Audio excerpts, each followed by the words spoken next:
Hold on. It's Carol trying to call me. Let me go live right now. And you're live, Joe. Hi, everyone. My name is Johannes Vloothuis, and I'm going to be your host today for this demo. I'm glad you could all make it.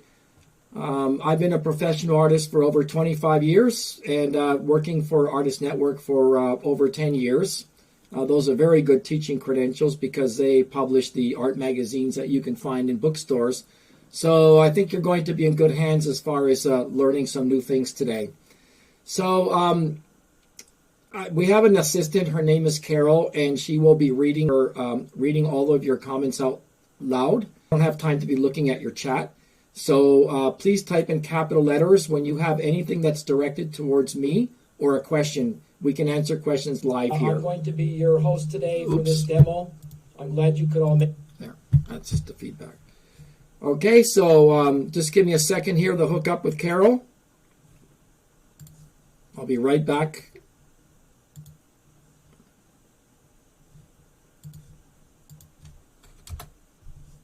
Okay.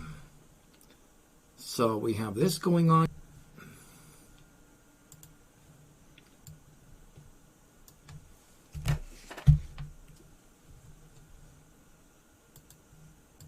I'm going to put my palette back here because I use that same video.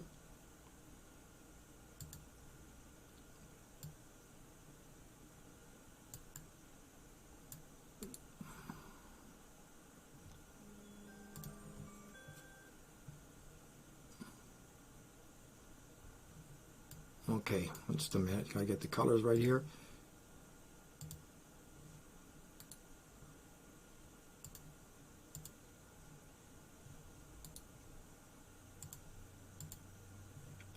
Okay, we'll worry about this later.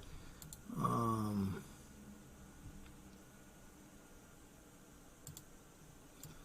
right, that's my palette. Okay, so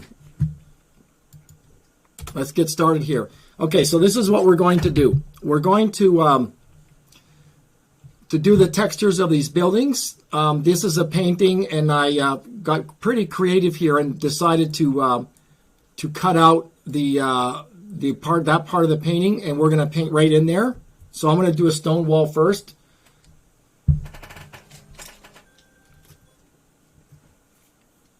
Okay, and so we're going to use our raw sienna, a little bit of Payne's gray here.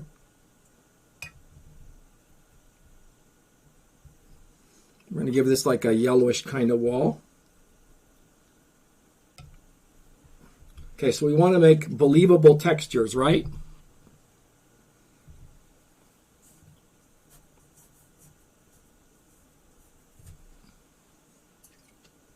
A little bit of cerulean.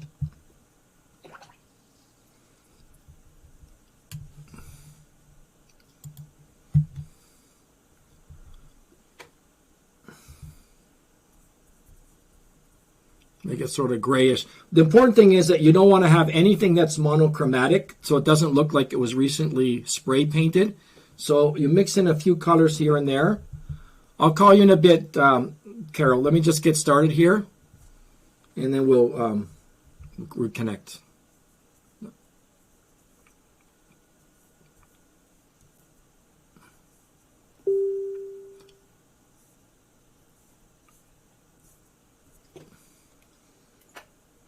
I'm going to zoom in for you a little bit, and I can take this, move it over here. You know, that way you can see better if I zoom in. I just wanted you to see the entire painting. There we go.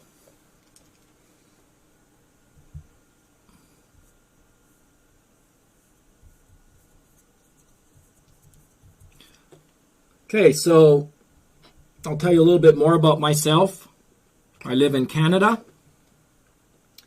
and I have done a lot of plein air painting. Gone to almost every park in the United States. So I've done about, let's say, it's hard to say, but let's say about 2,000 paintings overall.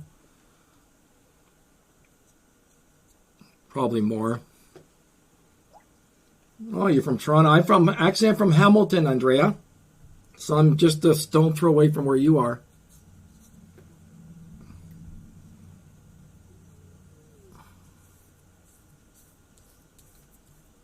Okay, so I'm going to first do the whole building in a certain one value so that I can go in and put the shadows later. I can make this a little bit darker. And I'm going to show you a few tricks of the trade here. What we want to do is create what is called a gradient plane, which means we want something to be darker in one area of the wall and gradually get lighter as it goes to the bottom. So I'm adding more color here.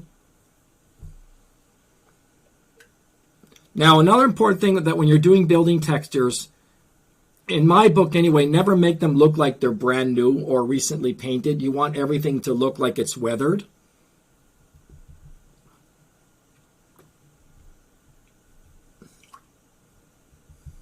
So the fact that I put some blue here and there, some gray, makes it look like it's rained on the stone wall.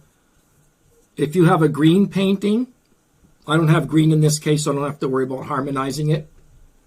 But if you have green, you can put some mold or moss at the bottom of your building. You know how old buildings, they get all moldy and mossy. And that also helps you harmonize with the trees that are around there. Okay, so that's my first layer. Let's hit that with the dryer.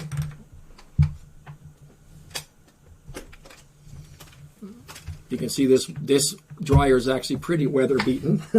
I like to show off that dryer like that because it looks like it's got a lot of mileage. Shows like I got some experience. Okay, so let's do this. I'm going to make a little bit of noise.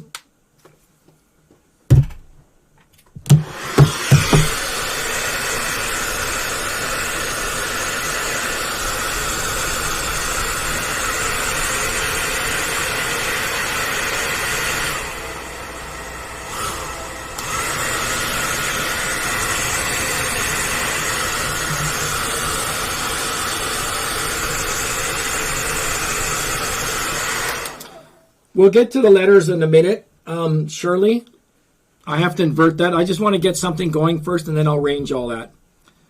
Okay, so now I'm going to put, here's an important thing about buildings. You want to have a highlight side and a shadow side so it looks three-dimensional. I would never paint a building where the two sides of the building are the same value because it flattens out. So this is going to be the shadow side now, so I'm going to get darker over here. Stay sort of like consistent. Let's do a gradient plane. So right where the shift of plane is, we put the darker color, and we put the cooler color. So we want to have cool against warm, and then we gradually get warmer as we withdraw from that area.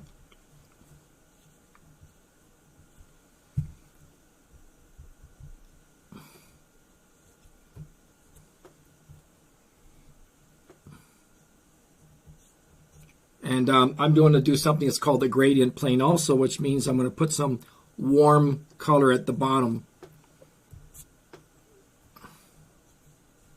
See, that's like reflected light. So now we have two different sides of the building, and I don't like straight lines, so we're going to break this up a tad.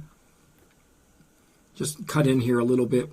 We're going to put some bricks, so we're going to do the same thing over here.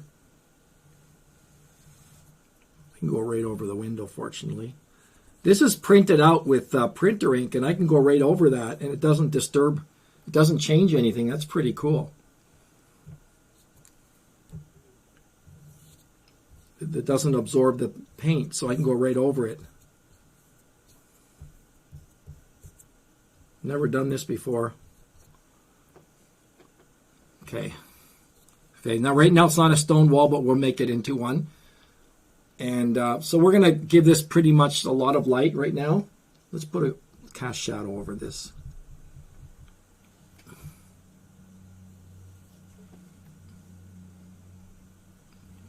It's like an overcast day, but still we can pretend that the sun's coming through a little bit here.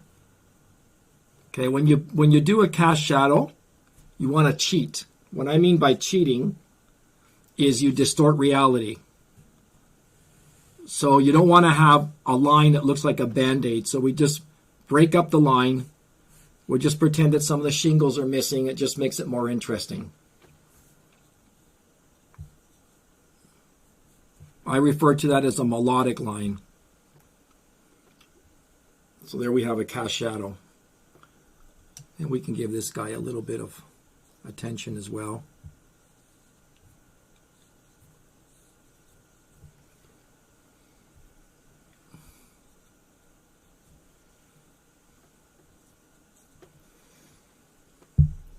My paper is at about a 20-degree angle. Okay, so let me dry this.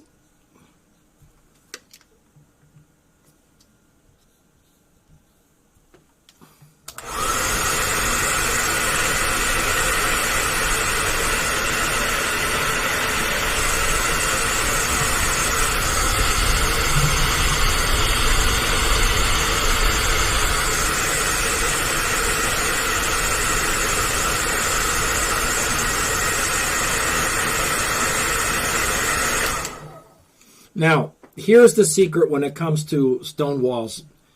If you put too many, it looks too busy. I refer to that as being pixelated.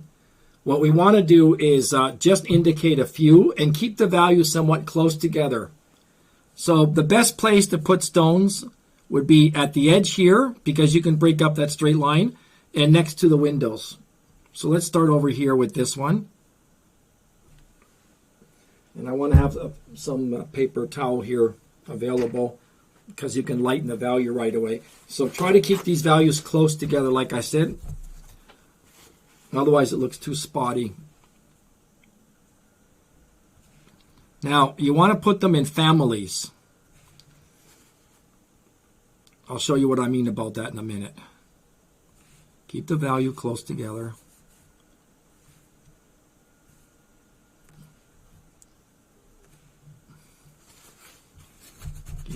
Keep the values close together.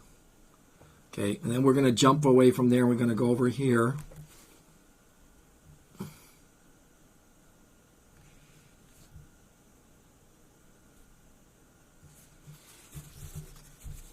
Just dab it with your paper towel so you don't get so many value shifts.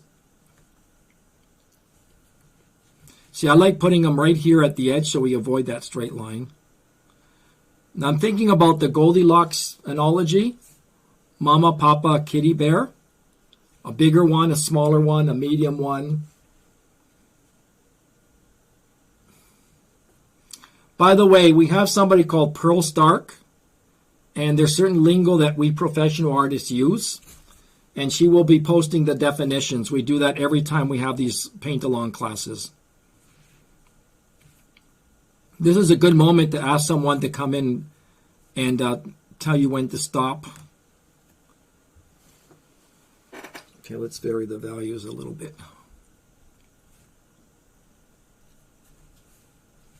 Because then you can get busy so fast.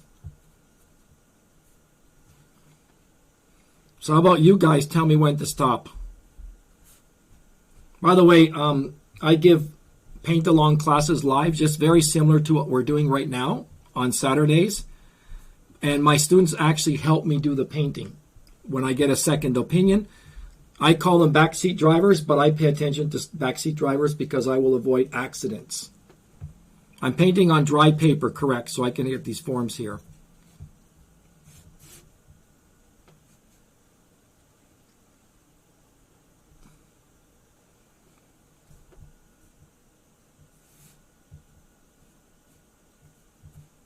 And I'll read out the colors in a minute.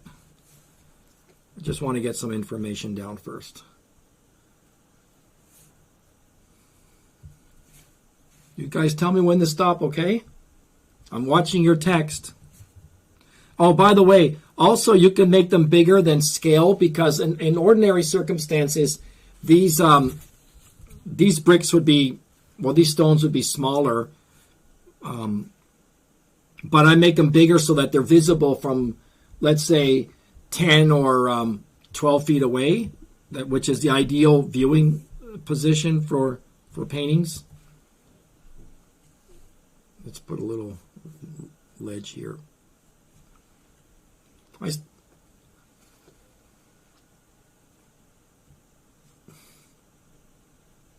Well, this is the video on textures.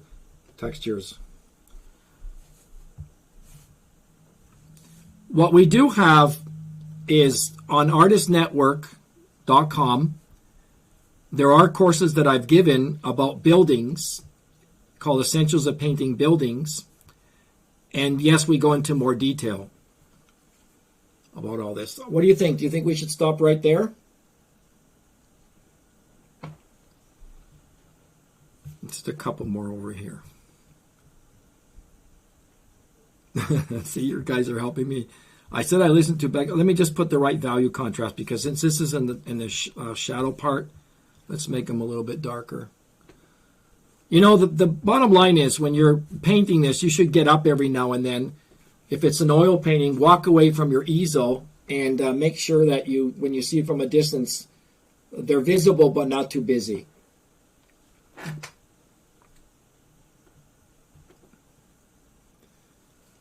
So I think we're done there.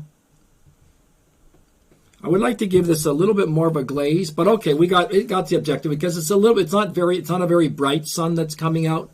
It's sort of like half coming through the clouds. So long as we have a light side and a dark side. So here for you to take notes of this, just as a review, when you put the stones in, emphasize them by the plane change so that you don't have a straight line. Place them around the window, and then put them in families, like put 3 or 4 together, and then skip, put another 3 or 4 together, and then every now and then just an isolated one. And there's one more thing I want to show you. If you want your shadows, your cast shadows, to look transparent, put some texture inside that shadow. So I'm going to put a stone or so in there, and then it'll seem like you're looking through the shadow. Right? See that? Now suddenly it doesn't look like just a blue line. It looks like it belongs in context. Okay? So the snow here, of course, that was put there to avoid symmetrical shapes. So we're done with this painting. We'll zoom out. And there you can see the full painting. Pretty cool, huh? That fast. Okay, anyway, we're just doing little samples here. You know what I can do? Let me just emphasize the windows a bit more to make them darker, so they stand out. So I'm painting right over the printer ink. That's incredible. Pretty cool idea. I didn't know I could do that. This is turning out better than what I thought. Okay. Here, let me call you, Carol, so you can read it out loud.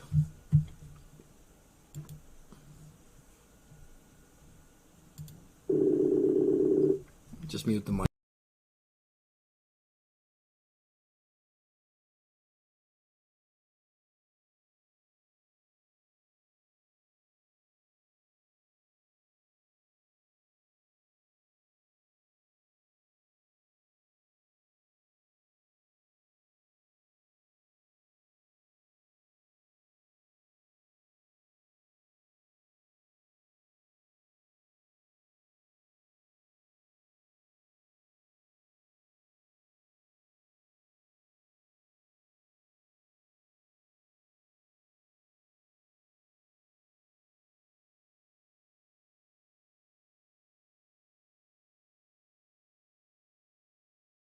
All right, there, we're back. Let me go through the colors here for you.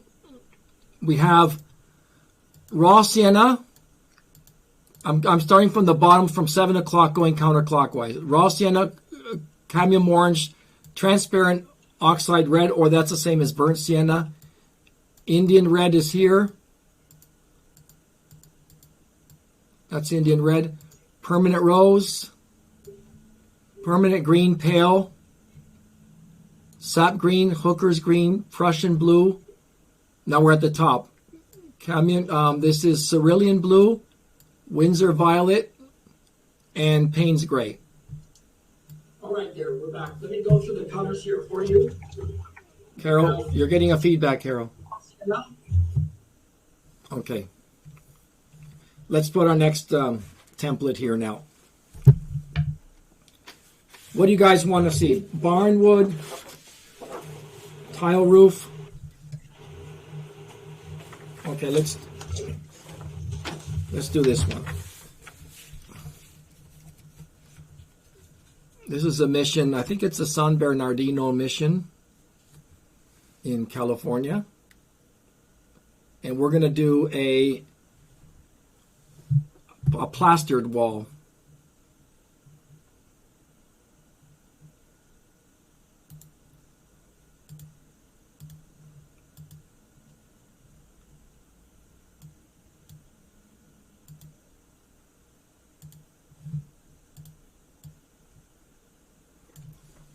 All right. So the problem is if we don't handle it right, we will have exactly what's happening here, like a big blank wall.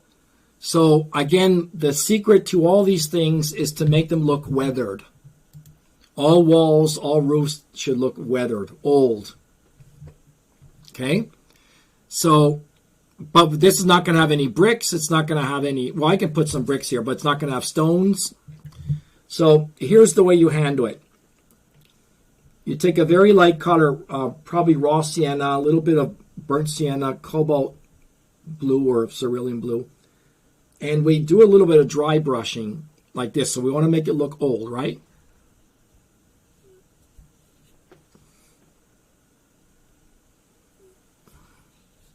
There's questions about what kind of paper you're using, Joe, and also what kind of brush you are using. Well, I'm using printer paper. What I did in this case, maybe some of you are teachers, I cut out that silhouette and I've got watercolor paper behind it. This is printing paper here. You can't even tell.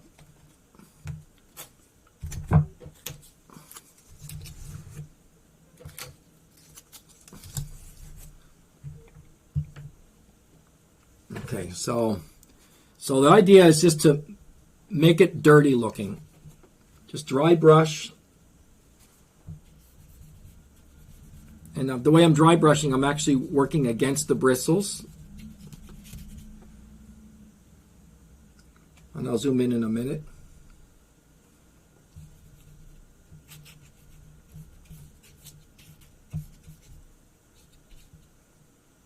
And leave some blank areas.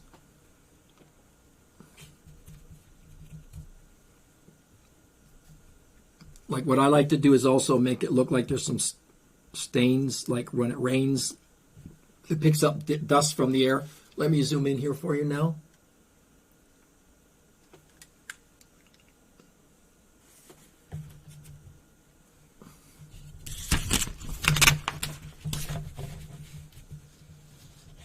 You can see I applied my brick technique, my stone wall there too. I just indicated a few. Because when you see a photograph, you're going to see all of them. But you don't want to paint those. Make a little bit. So we can make it even look like some mortar is missing. Like this is an old mission, right? So I'm just going to go like that. Like even like you got some holes in it. Yeah, I'm happy with that part.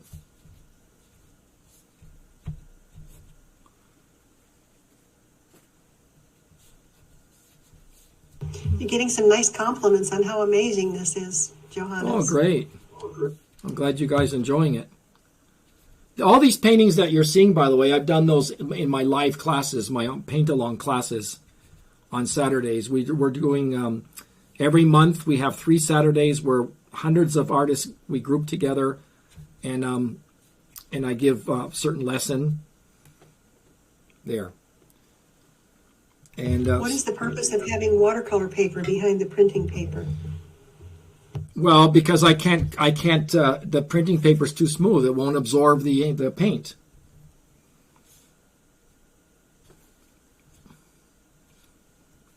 So here's the trick. You want to weather everything, like we said, right? That's the rule number one when it comes to building textures. Weather them. I'm going to do it also here. So the reason I'm putting paint there is because the rain hits it, it picks up the dust from the top here of the windowsill, and then it starts to bleed down. Does that make sense?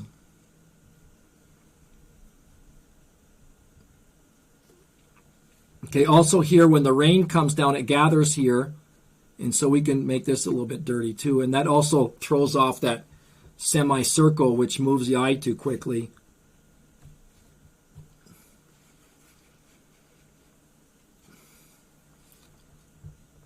This is going to be a very complete demo, by the way. Walls and roofs.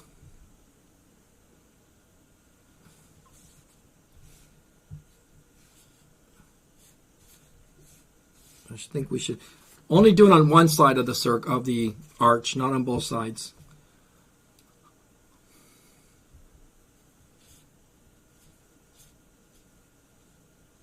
Okay.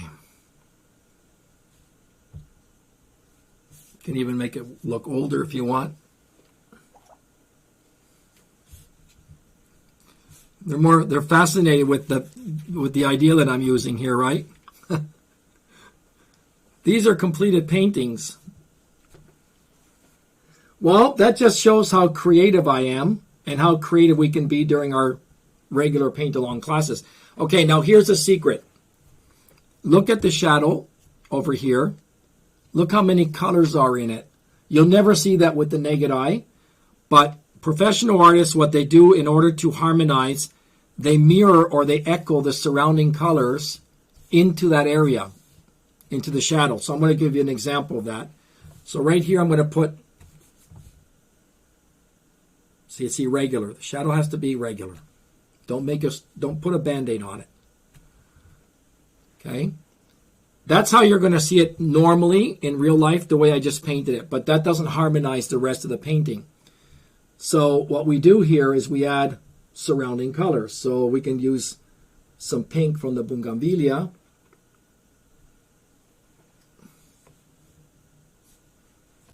And that, look at the life you get from that. We can put a little bit of the orange of the ground in there. So I'm throwing in this as a bonus, how to do cast shadows on buildings. There. See, it just adds so much life to it.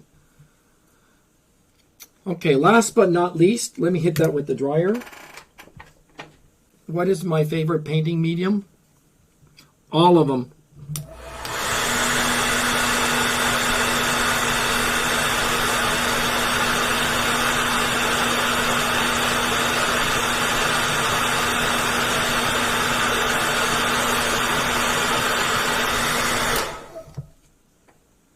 Joe, there still are some questions about, did you do your printing on the printer paper and then cut it out and use that as a template to draw it onto your watercolor paper? Or what are you doing with the printer paper? You guys like that little secret? Yes, that's what I did. I never thought it would have that much of an impact. Okay. Last but not least, what we can do here is I cut it out. Or you can, I cut it out and I put my watercolor paper in the back of it. Except in the other one, the thing is, you can print on 90-pound arches watercolor paper normally, but here in Canada they're out of it. You can't get it. I think it's because of the coronavirus, the manufacturer closed down. So I had to improvise another solution, which was this one, which works perfectly well anyway. Okay, so just do a little bit of a 3D over here. Just put a little bit of, make it look like it's more hollow there or whatever. See, that works very nicely. Cool idea, huh? Well, there you go. That's how you do a plastered wall that doesn't look like it's brand new. I can do one more cast shadow over here because we're assuming the light comes from the right. Is this cold pressed paper, Joe? Yes. I use cold pressed for most of my paintings except when it comes to foliage. Then I resort to rough paper. So again, irregular line on your cast shadows, even though it doesn't follow any logic at all, you don't care. And do you know what size brush that is that you were using in that painting? This is a 1/2 inch.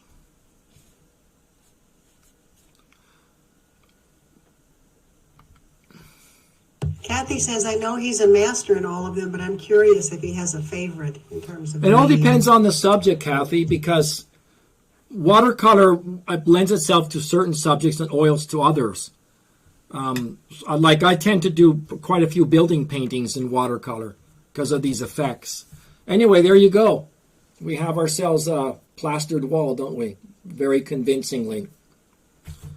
All right, let's do the next one. This is working out better than what I thought. Okay, so let me see. What are we going to do next? Shingle roof. All right, let's put this, now that we're on missions, this is a tile roof, like the California tile roofs are very popular. When you buy homes there now, they have these tile roofs.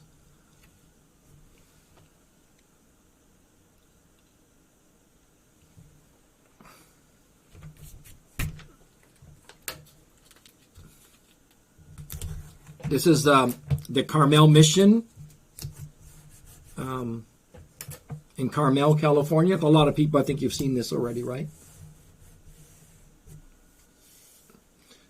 This here is a 1/2 inch. This here is a number 6 round.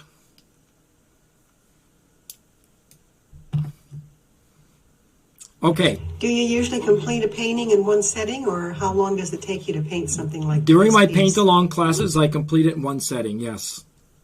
In fact, let me show you what we're going to do day after tomorrow with hundreds of artists. This painting here. That's from Central Park, New York. That's going to start, I'm going to, from the first brush stroke to until I complete it. I might as well just put this on now. There.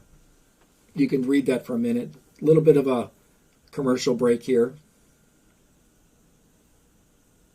We'll get the Barnwood.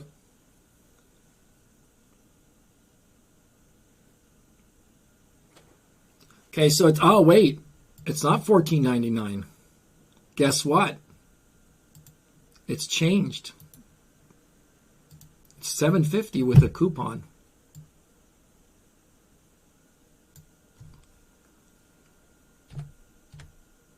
Regular. There's a question, should you use different layers of color, or should you mix the color before for watercolor? What I specifically did right now? Yeah. So do you usually layer your colors, or do you mix the color and put it on all at once? No, what I do here in my palette is I semi-mix. I mingle the color a little bit and then scoop it up all together. And then once it comes out of the brush, it'll come out with a little bit of a variation. It more or less mirrors what's in the palette. Yeah, that is the secret actually of watercolor. How do you make all the colors look so vivid, and how do you avoid monochromatic colors like I got over here? Let me get rid of this publicity now. So how do I get, for example, this here, right? All these little variations of color that you see very nicely in a lot of watercolor. Okay, I'll emphasize that right now. And by the way, during these live classes, you can actually even ask for demos. Let me put the tile roof up here now.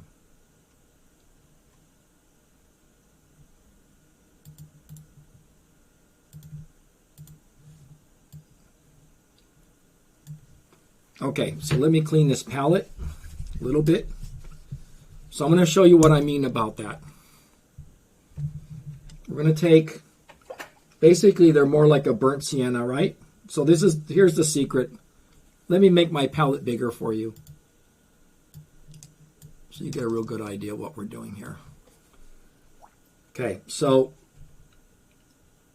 get a little bit of cadmium orange, neighboring colors.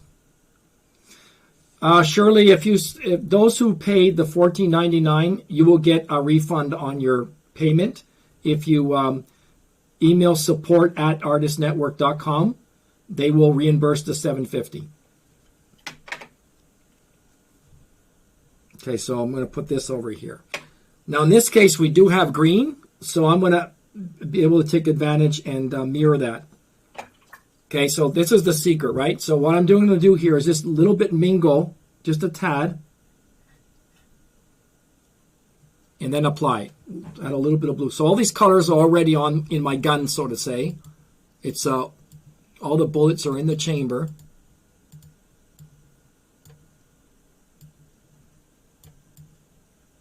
Here, we'll make that bigger for you there. And so theoretically, see how you just get all those variations, and then you just make adjustments. So what I do is I paint like, let's say, 1.5 inches. Ready? And then I shift.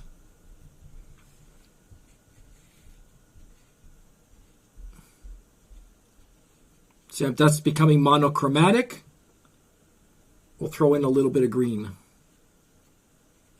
Again, we can justify that as mold. It's an old building. Okay, then we're going to do it again. And then this time I'm going to emphasize a little bit of the blue.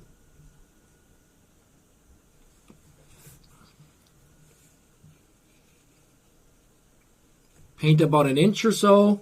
Shift. Try to keep the vivid colors away from the edge of the painting so it doesn't attract the viewer to go there.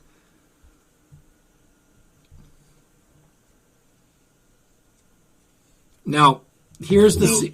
Do you sketch your painting before you paint? Do you sketch your design? And for those who take my courses, they get a template where they can print it out and they can draw it right on your watercolor paper or canvas or whatever you're going to use. We already take care of that. So that's one really big advantage of these paint-alongs, that we supply all the things that you need, except to paint, of course.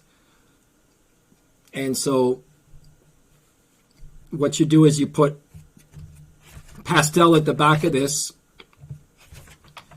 and then use a pencil or a pen, and you press hard, and that transfers the image to your watercolor paper or pastel paper, whatever you're going to use. And then you just paint with me, or you watch the video and you paint later. Okay. Anna is wondering what color you used for the tile roof.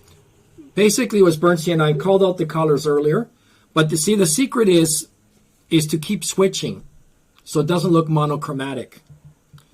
Okay, so I'm going to do the same thing over here. Put the blue there.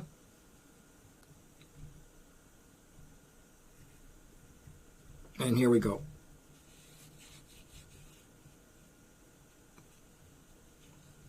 Do a little segment, and then shift the color a bit. A little bit monochromatic, we can throw in some blue. Well, what I do with my classes is I just transfer the image from my template as well.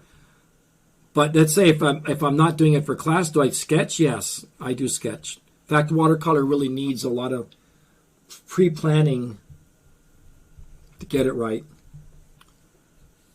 See, there's a little bit more of a pumped up color there.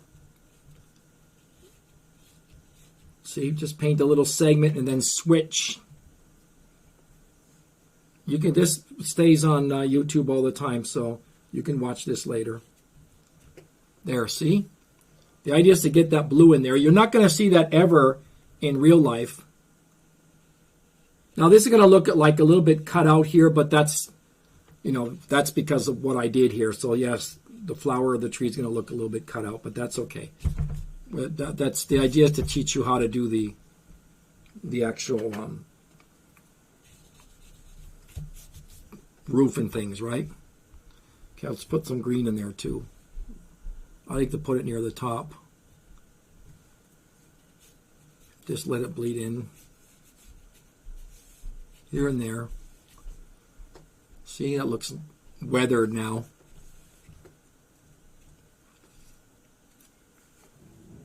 Here's this bougainvillea is complete. Okay, so I'm going to hit that with the dryer now.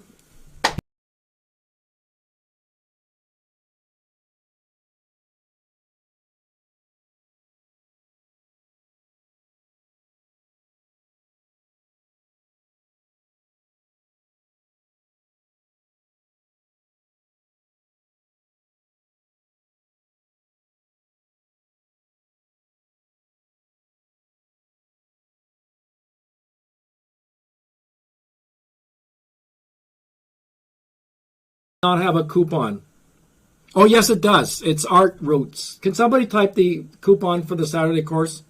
It's from 1 to 6. It's intensive. And if you put the code in there, you'll get it for $7.50.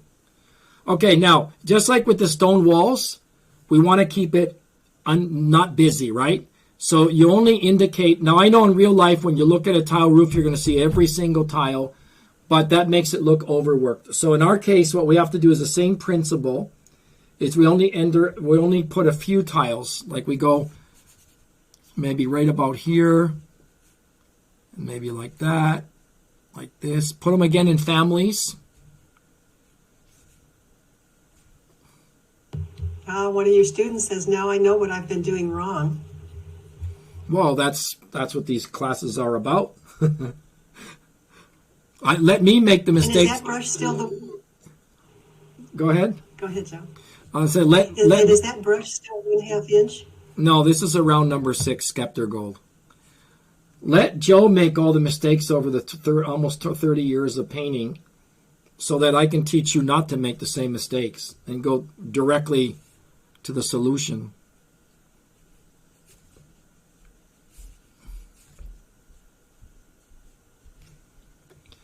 Okay, so once you feel that you've created the illusion, the eye is going to fill in the rest. You don't have to put more. That's enough. Especially stay away from the edges of the painting. There's something that I've conceived is so important, and I can't get into detail now, but once we get our regular classes, I have 2 very important messages that's going to completely transform your paintings. One is it's called it's graceful line, melodic line, and something that has to do with the peripheral area of your painting. Huge solution to problems. Okay, so we just... Oh, by the way, when I start with these tiles, I always start in the front first because they're closer to you. So in a certain way, you create the illusion of depth or recession when you specify the ones in front, and the ones in the back, you leave it blank. Same with you when you put bricks or you put stones on a wall. Start where the wall is closer to you, and then taper off as you go more towards the edge. And obviously start more in the middle of the painting and start to lay off as you go further away from the middle part. You have an interesting broken line along the top of the roof. Hola, Chura. Gracias por tu cumplido. Todavía estoy trabajando en la pintura, pero lo agradezco mucho. There, I just had to show off my Spanish there. Sí se habla español, so if you want to know anything that you don't speak English, nomás pregúntame en español y yo te contesto la pregunta. Soy bilingüe. Okay, that was impressive.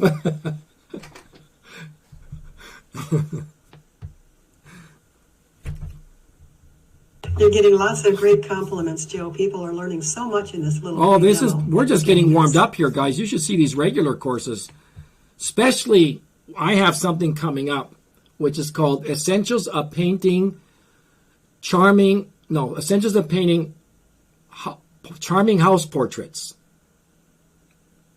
It's going to be 3 different house portraits, and there's going to be so much information how to do those buildings.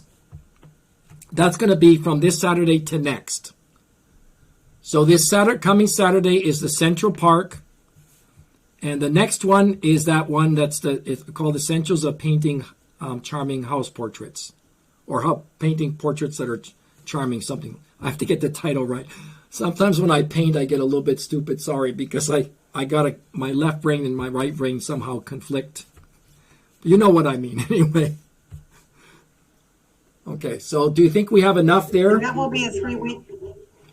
And that will be a 3-week course on your painting charming houses, right, Joe? Right. House portraits will be the 3 Saturday course. The one that's coming up this Saturday will be just that 1 Saturday. Okay.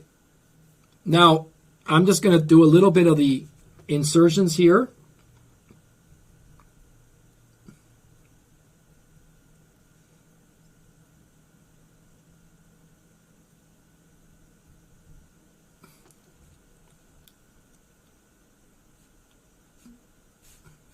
Okay, now here's the trick. Break up a couple, like that. Now note what I'm doing here. Do you see the line? I have some of these protruding. That's called a melodic line. So it doesn't end up straight. Same thing here. This is done on purpose. You're cracking some of those tiles, like some kids threw some stones at it or something.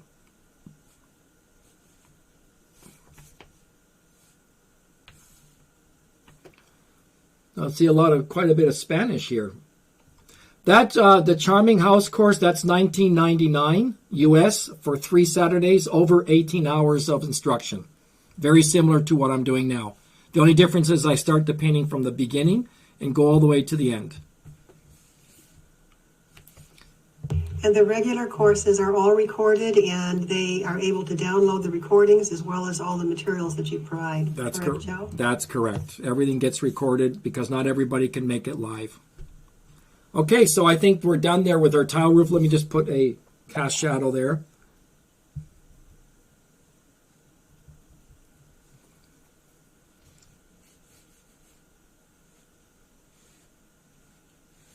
Again, irregular.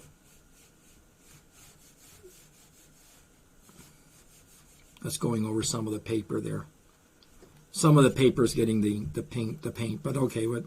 Now again, that's too monochromatic. So we have a bougainvillea here, and so for color harmony, we echo that in there.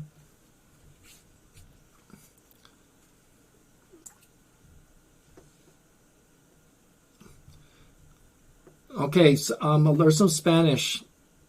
I didn't realize that there's so many people from different countries and from Spanish. Look at that shadow. Look how lively it gets. So again, you don't see that in real life. You might see a little bit of the pink in the shadow, but you really have to pay a lot of attention. I'm using Grumbacher. Sorry, I read Grumbacher. I'm using Graham watercolor paints.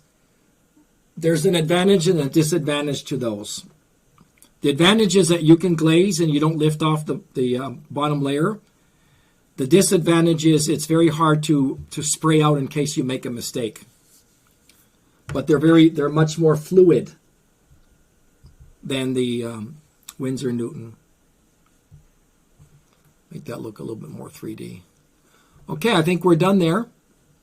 So again, I left that shadow on purpose so you would see how to deal with that. See, that's what brings life into the painting. So again, you can see it's suggesting and weathering and just enough so that the eye puts the rest in. Yeah, one of them is a Victorian house, Sharon, precisely. At the end of the class, I can show you the reference photos that I'm going to use. Okay, so let's see. Shingle roof. How's that sound?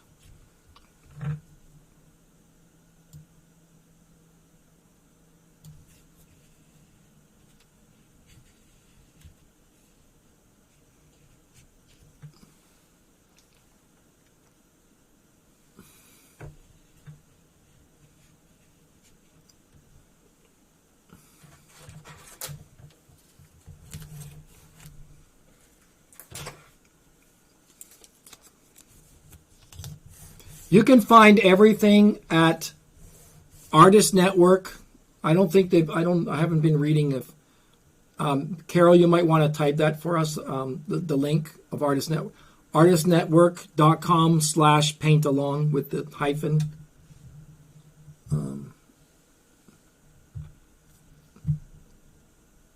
Let me see. Okay, let me find it for you guys. I'm looking for it as well, Joe. I got it. Okay, all the course, and actually if you go here, you can see the reference photos for that house portrait course. Here, right there. I just typed it in under online art classes.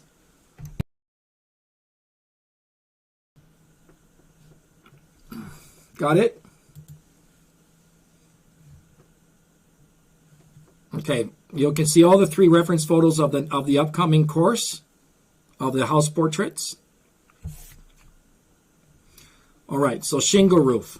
Again, shingle roofs are normally black, solid. How do you make it interesting, right? Because I don't want to repeat. I've got a tin roof here, so I like to diversify. And when I do buildings, each building takes on a different color. In this case, I join them, but this is different than that because it creates more interest. And I also try to do the same thing with my roofs, right? This is a tin roof, but if I have a tin roof here and a tin roof here, I don't want to repeat it over here. It gets boring. So this is going to be a tile roof. So let me clean my palette.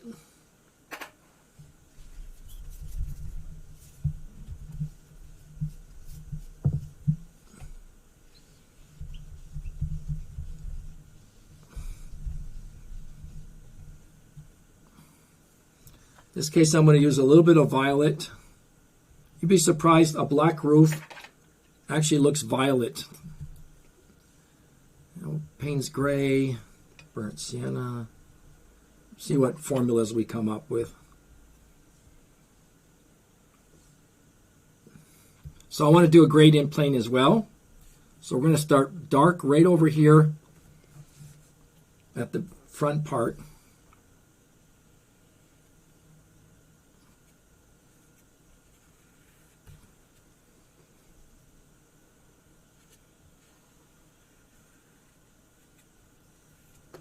Get some more violet.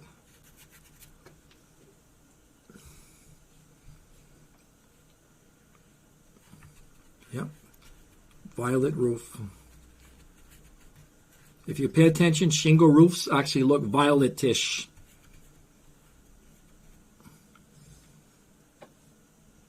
Color variegation, that's another huge concept that we need to talk about.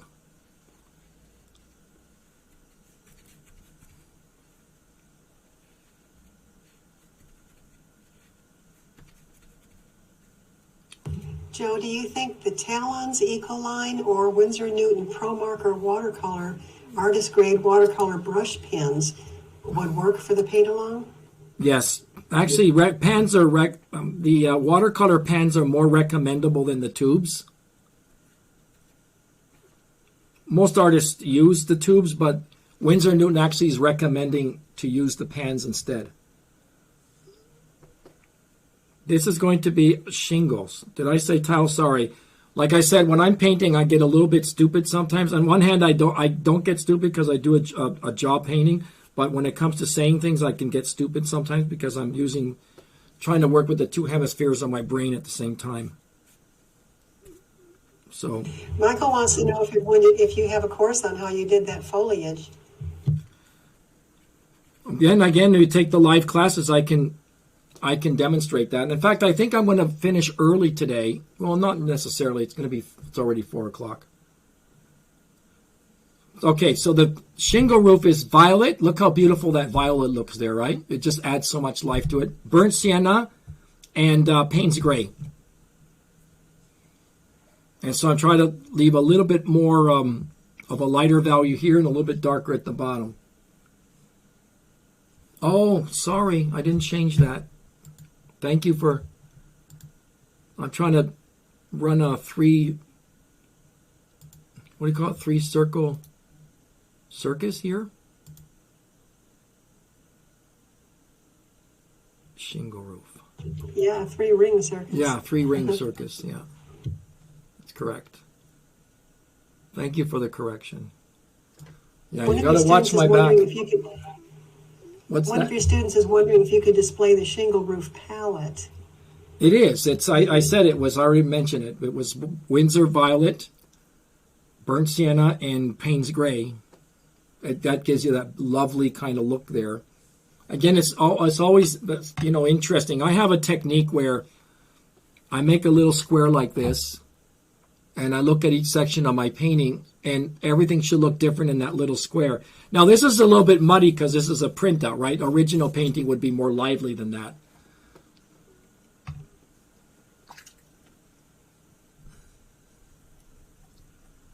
Okay, so I'm going to throw in the chimney now that we're at it.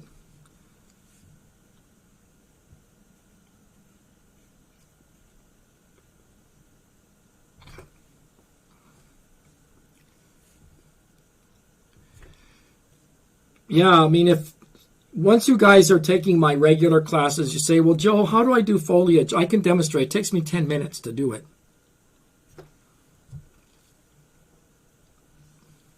I have a great technique for watercolor foliage.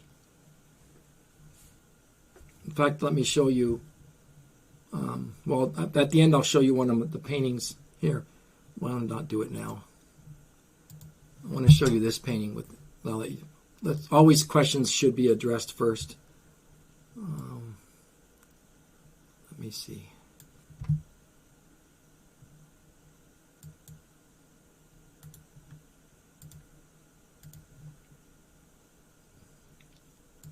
There's foliage in watercolor. That was a class I gave on how to do greens. So what I'm pleased with is the foliage at the very the back. So there's a lot of secrets there about the lines. Well, now that we're at it, let me just show you a few more paintings, watercolor paintings of mine. Richard is thanking you for this free demo, and he said it's fascinating. Thank you. There's another watercolor demo. All these are done in class. Seascape. You can see foliage at the right. Did you use any special ink in your printer so that it doesn't lift with the watercolor? No, actually, I'm pretty surprised it doesn't lift. There's another watercolor. Here's another way to do the foliage in a very simple way. See, the trick is it's got to look a little bit cartoonish for it to be effective. So that's my style anyway. And here's the wet on wet. So it's quite impressionist, the way watercolor should be.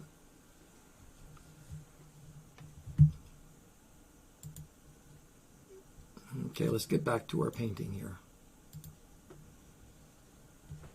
Okay, once we got that, no, not just an ordinary printer. I got a 13 by 19 inch printer, by the way. See, this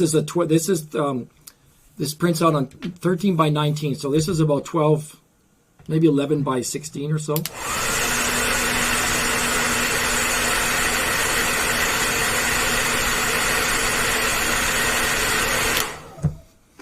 Okay, so the secret to shingles, again, you're going to see the common denominator is only to suggest, not define. Only suggest, not define.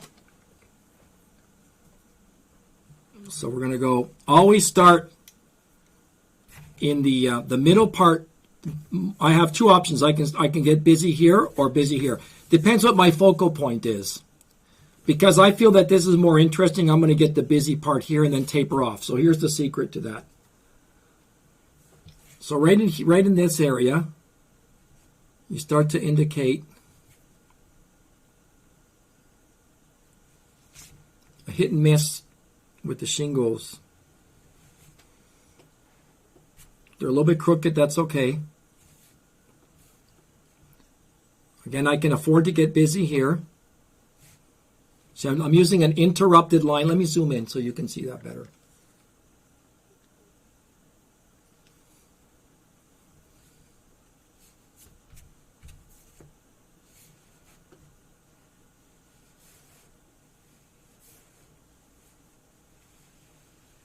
Be very careful not to get too busy.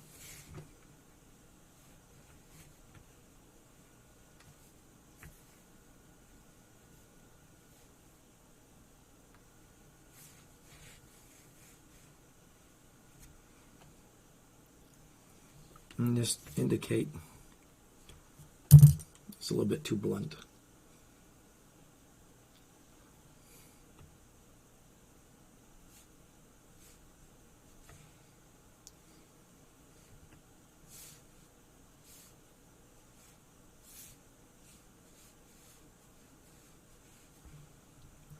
And when you got about those many, I would say stop right there.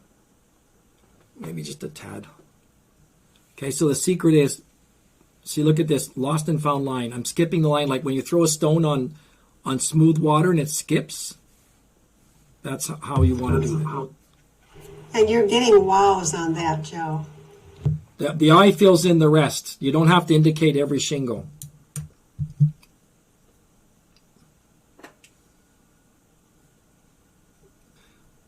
Well, we're going to do a clapboard, which would be similar to that PKA.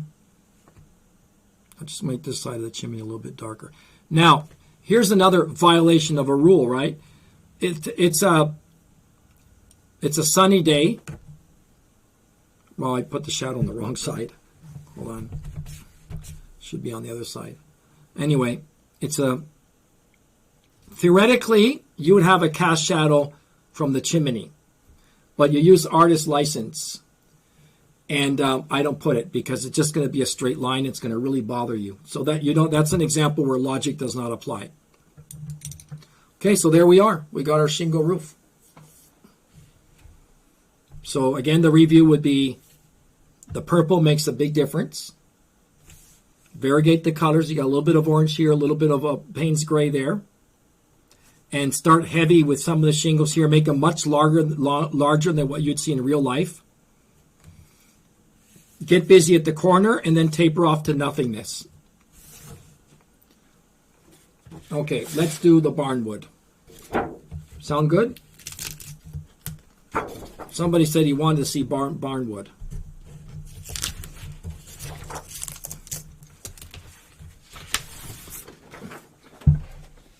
I have these, Carolyn, I have these kind of secrets or techniques for everything in painting. Everything. Watercolor, oils, pastels, how to do foliage step by step.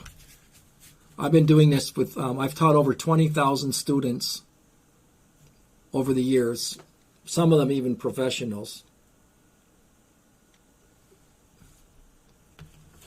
So, yeah, so we do this.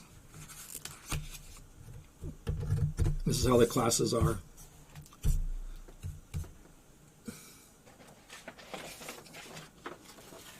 Well, yeah, thank you for, I didn't mention that. There's a book of mine that's published. It's called Landscape Painting Essentials on Amazon.com or Barnes & Noble. It gets right to the what counts.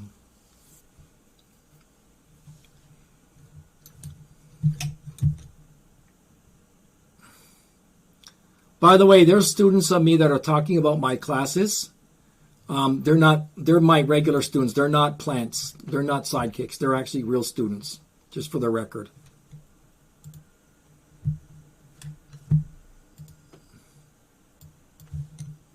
They just like to endorse. Okay, shingle roof. We're going to have Barnwood here now, right? How often do you dip your brush in water, Joe? I do that naturally. I have to actually catch myself doing that. That's hard to say. All right, this is a covered bridge, and you can see there's a lot of watercolory effects there. Quite a bit. Let me say I put it in quite a bit. Acrylics is the same as oils, Roberta. The only difference is with acrylics, if you want a soft edge, then you scumble. So there's no point giving each a demonstration in each medium if they're so similar. And once they dry, you can't even tell the difference anyway.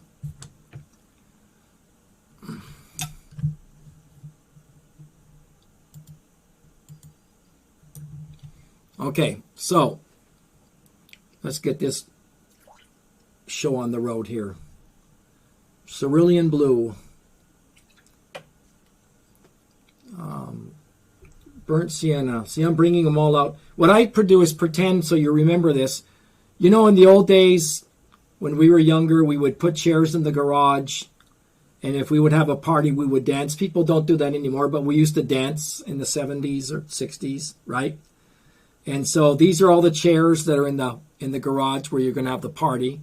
All these colors are people wearing clothes, and this is the dance floor. That's the middle part of the garage. So you bring them out from sitting down on their seats into the dancing area. So you dance, you mingle the colors. Okay, so burnt sienna. One of the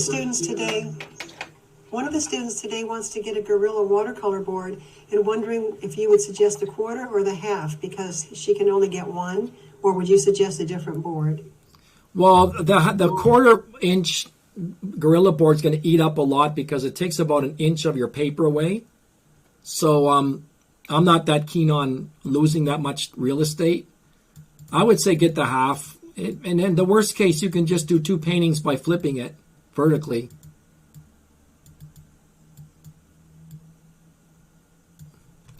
Okay, so here we go. We're going to put a little bit dark over here, cerulean blue.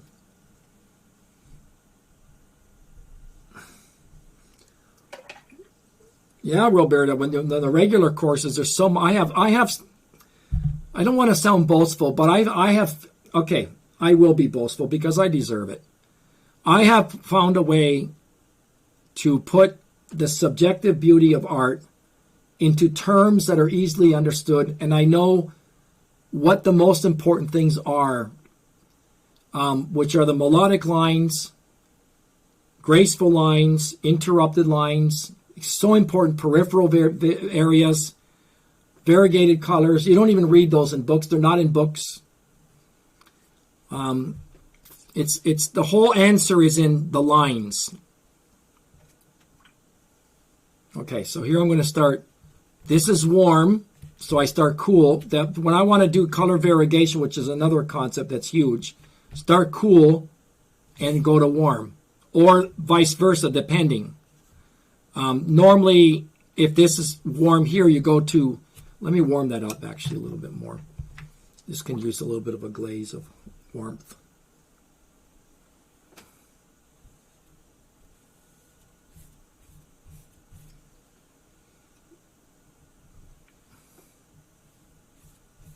Now, do you know which class this painting was from, this barn? Oh, I don't remember. I don't either. Maybe one of the other students can look it up. If you post some people have everything documented. I've given like 100 and how many courses now? Not counting the essentials. Okay, there we go. So we got some. Okay, so here's the secret. If my wall is warm here, I start cool here, and that creates the plane change. Oh, by the way, look at the shingle roof. I did exactly what we were talking about. I concentrated more the little little indentations or the little ridges of the shingles closer, and then tapered off at the top. It creates the illusion of depth. Then you got color shifts there. Okay, just to give you guys the idea, here is the big secret when it comes to foliage. You create what is called a roller coaster line.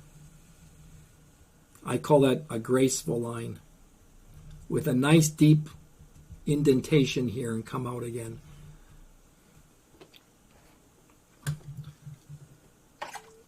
Okay, so we're going to go, here we go.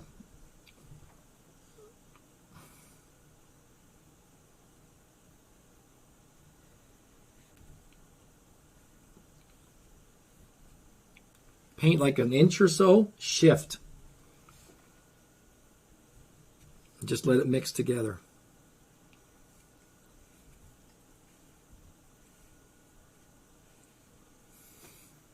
So you get those beautiful ranges of color.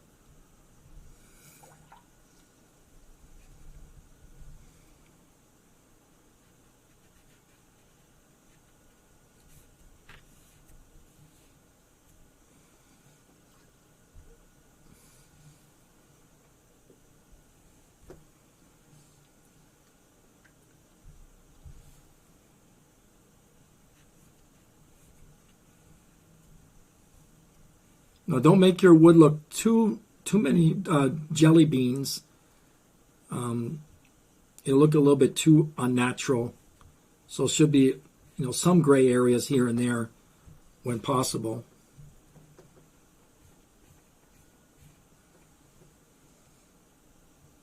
And then I got to get lighter.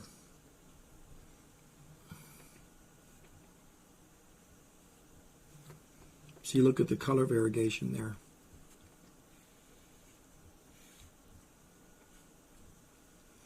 That's watercolor for you. Nice and clean.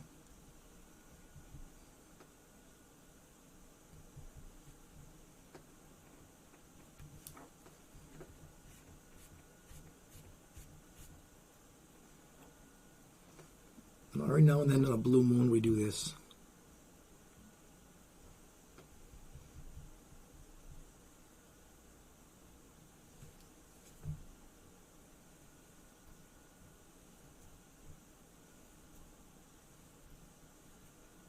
To make it look like they're boards. See what I did with my brush? That's a 1/2 inch, but I turn it and I press down and I get like 1/8 of an inch.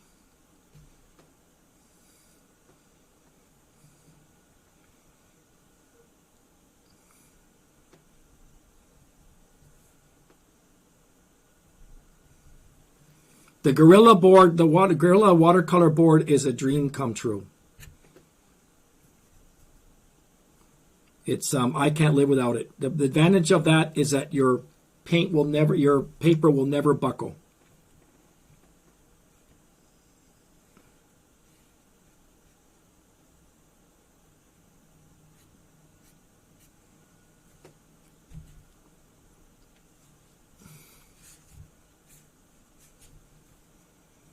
There.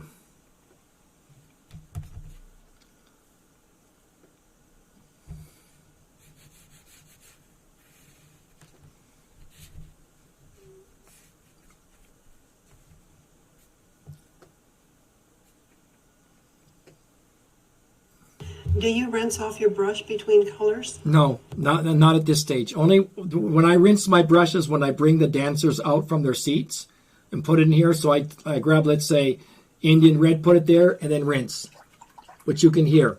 Then I take the cerulean blue, put it here, and then rinse, so I have clean color.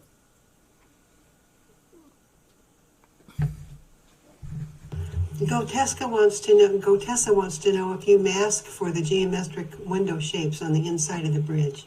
Well, in this case, I used Photoshop. This is a printout. This is 90-pound. This does not have the cutout. This is 90-pound watercolor paper that goes right through most of the printers. By the way, you can make good money selling prints that way too, by the way. There are printers that have pigment-based paints that will last for many years, and you can sell prints of your artwork. Do you use any of the mud from your palette, like your muddy colors? No. No. I want to keep it nice and pristine.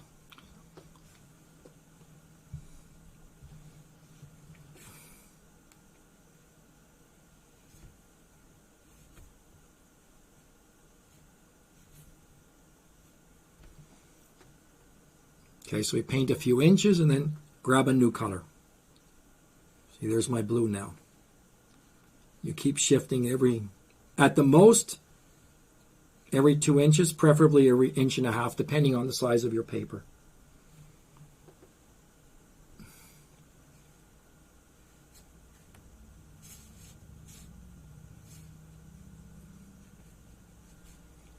Another very important concept is called the gradient plane. Solves everything. Everything gets solved with gradient planes, which I'm going to do right now.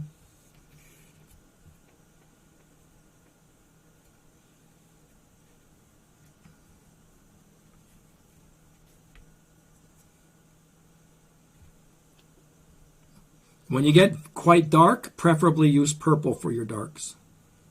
So they're nice, they're clean darks.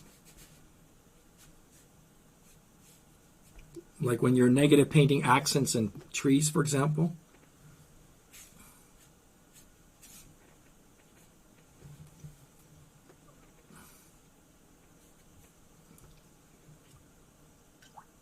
Okay, now we're gonna, this is gonna come out to the light now.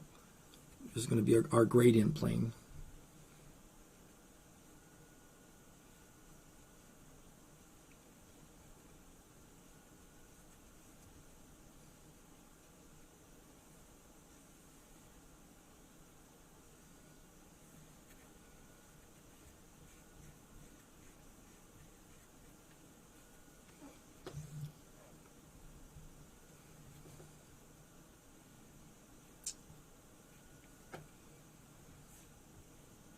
By the way, I have some good news for you.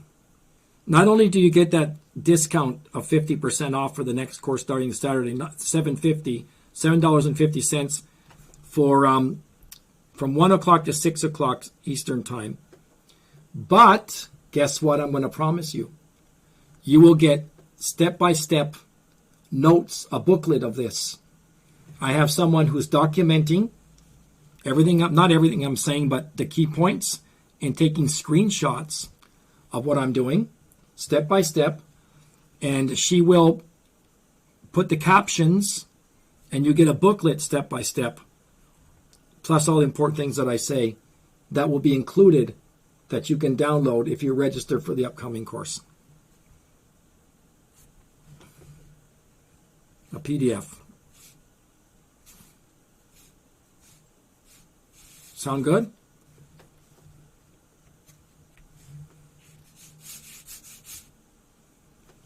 Give a little bit of texture. I did some dry brush. We're going to do some dry brushing here. I'm going to show you how to put texture on your Barnwood. So for that, you get an ordinary piece of paper, and you load your brush with paint. And what you do is you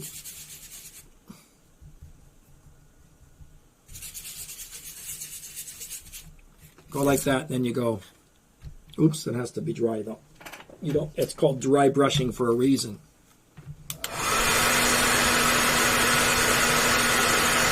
It's Art Roots, Shirley. I think it's with an S, Art Roots.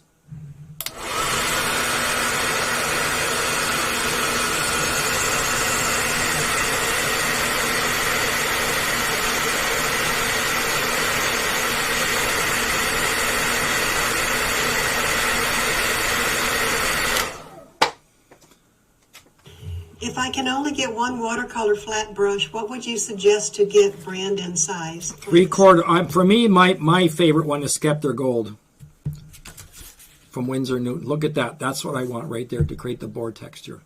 So you go like this, and then you go one stroke, and then here we go. Ready?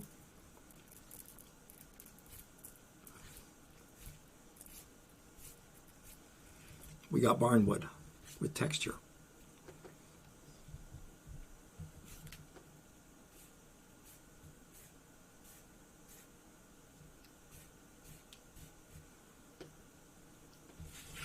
Just don't go too far with it, just a little bit. You just want a hint there. See, this is prime over here. It looks all weather beaten, right? All right, so the next step is to make the Barnwood actually look even more believable. We break up the boards. You get a really thin rigger brush here.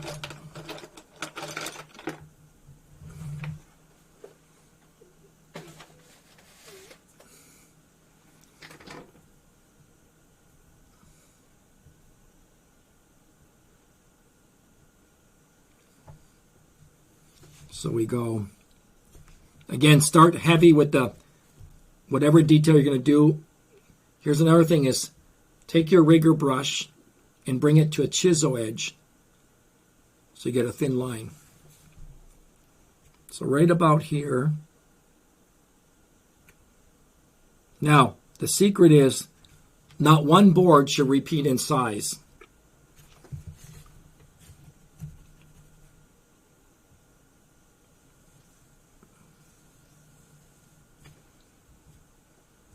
In other words, if I have a thick one, this one should be thinner. Better just to work fast before you think about it too much. Less is more. Yes, you can dry brush in oils as well. Okay, let's crack this one like this.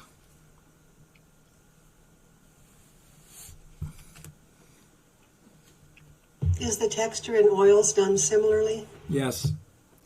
Now I'm going to do something that's called, I'm going to give you a hint, it's called a term that I've come up with called principle of contrasts,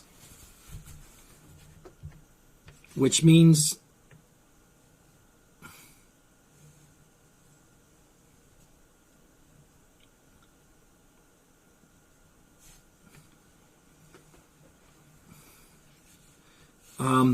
the contrast is you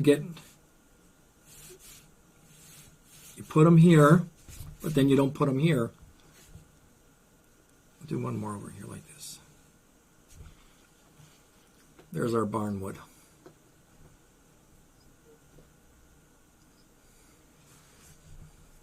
Make sure you don't line up. Don't put a crack here where this one ends. Do it elsewhere. If you can see, if you measure the distance from here to, this is a big board, then that's a thinner one, that's a medium size. Each board has a different size to it. I know that does not the least bit agree with real life, because boards are all the same size. You don't go to Home Depot and say, well, give me a 2x4 and then give me a 4x6 and give me a 10x8. You don't do that, right? But we artists have to function from a different point of view. We have to make it more interesting.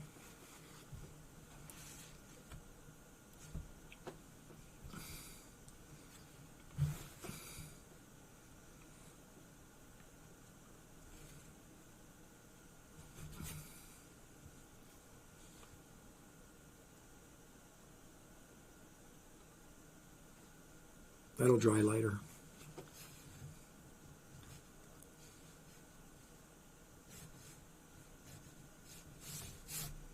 I like to just work fast, because if I start thinking about it, I'm going to start duplicating. So this is the way I work. Just go for it. We're done. That's how you do barn. Oh, we need a little bit of. Oh, did I dry brush there? I'll show you another technique. Let me dry that.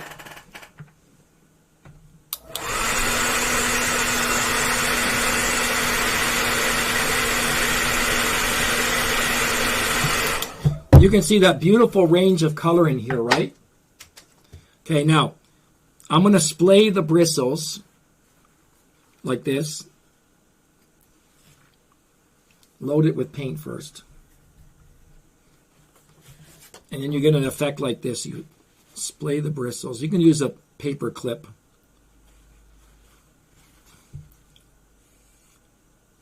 Okay, that's not doing it. I can go like this.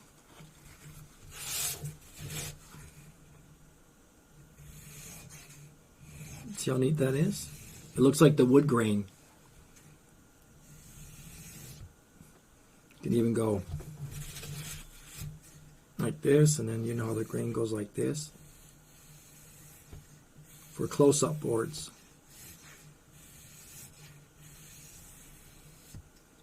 Isn't that cool? I'm not going to do it here, but because I already did some of the dry brushing. But that's how you create the grain of like varnished wood. So you splay the bristles.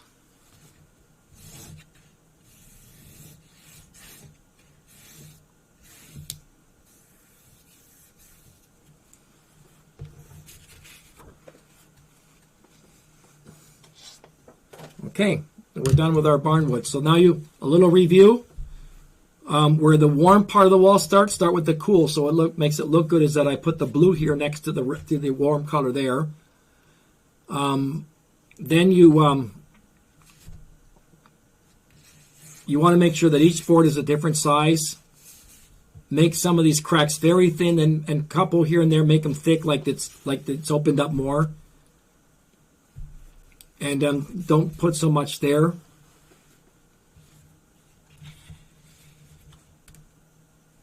Okay, so that's your answer to that.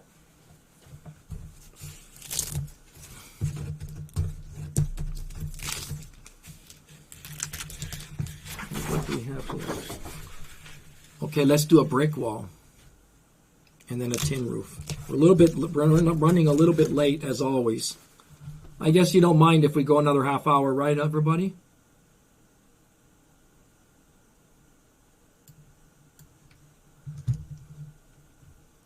Let's do...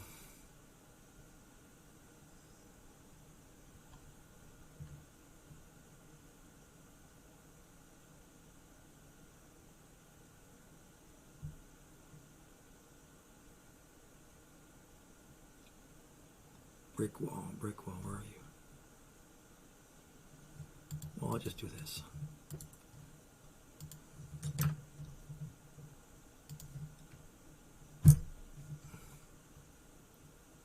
There it is.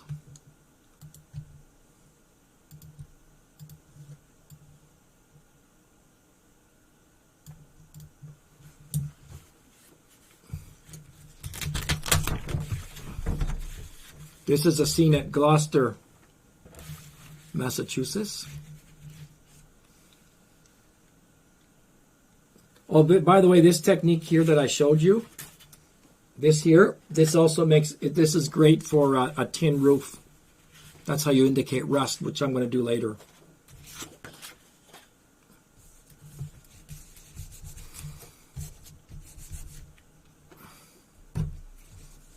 It's hard to tell exactly how long I'm going to take. We said 3 to 4:30, but that's just an estimation, right?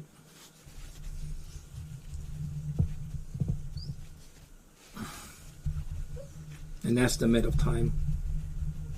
Yeah, please keep going. Sure. As long as you guys are okay with it. Okay, so brick wall also is tricky. Burnt sienna. Raw sienna. Let's again use our cerulean blue.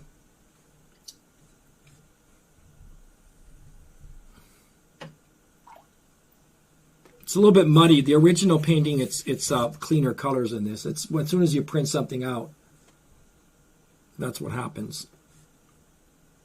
Let's use a little bit of red.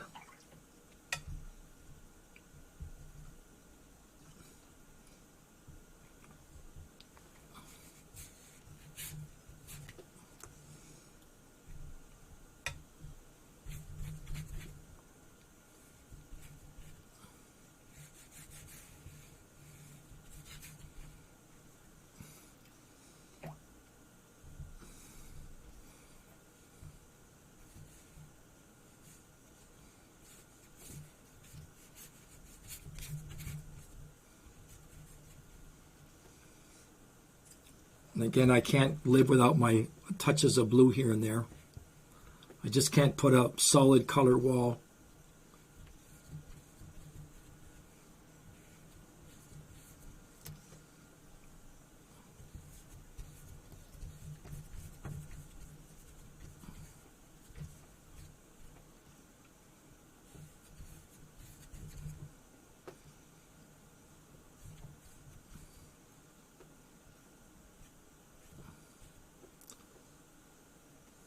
Add a little bit more blue to it. Everything on YouTube remains perpetually, but my regular Saturday classes also. There's two options. The video is posted immediately right after the class, and also you get the a downloadable option that you can keep on an external hard drive. People are saying how generous it is of you to spend your time, and they are happy to spend the extra time with what you're teaching, Joe. Oh, I love to teach. You know what? I struggled a lot. I wasn't getting anywhere with workshops. Workshops were not really good. They just kept narrating. Yeah.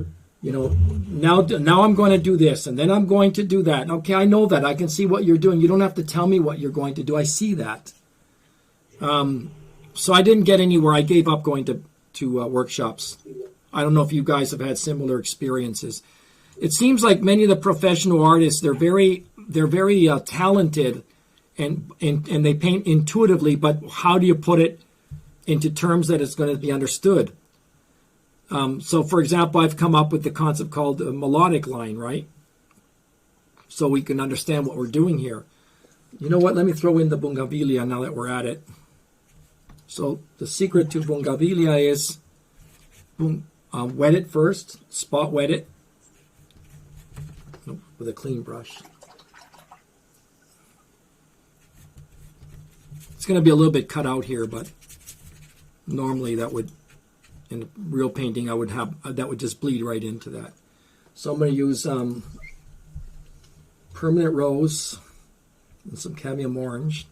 Just pop that in there.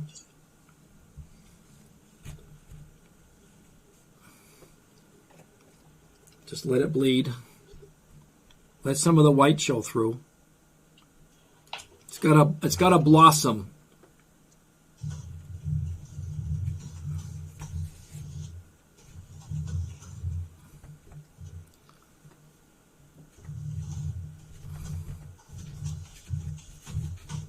Carol, you're getting a feedback. I'm sorry, Joe.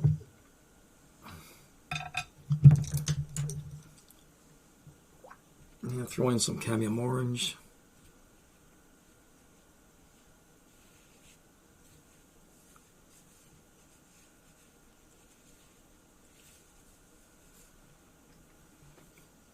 And then we're going to throw in the green.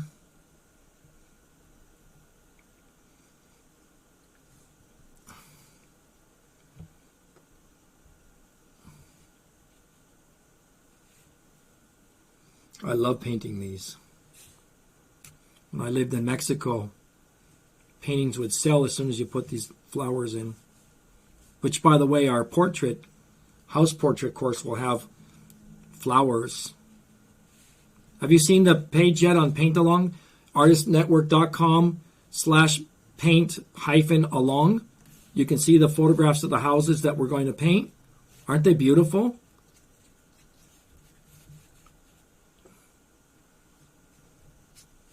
Of course, some of those are stereotyped. They're edited. I added things. Those are not 100% the photographs. I added, those are manipulated photos.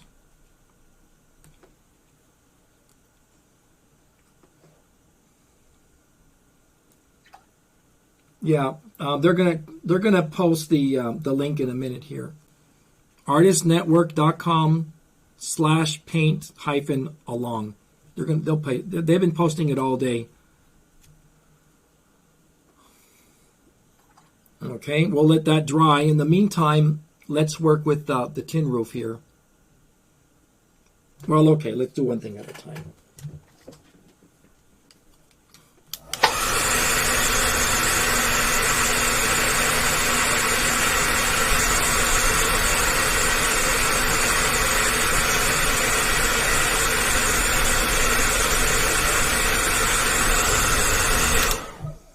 Okay, I won't have time to do the window. We're running short. I was going to teach you how to do windows, but we're going to have to wait for the next course to do that. Let's just put the bricks in. Again, the same idea is to emphasize the bricks. Start where the window is like this. And don't be concerned about the mortar in between. Like normally you'd see like a little white little line there. We ignore that. So do them by families. And then you break off a few. Like keep the values very close together. Also at the edge here, so we get our famous melodic line.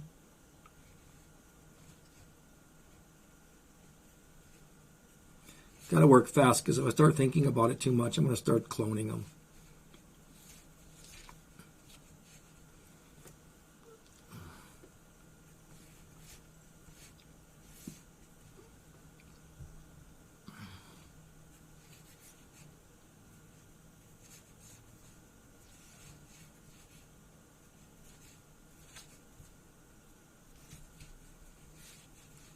just work fast. Barbara said, watching this makes me excited for watercolor again, and I'll see you on Saturday. Yeah, you can do this on oils too, or pastels.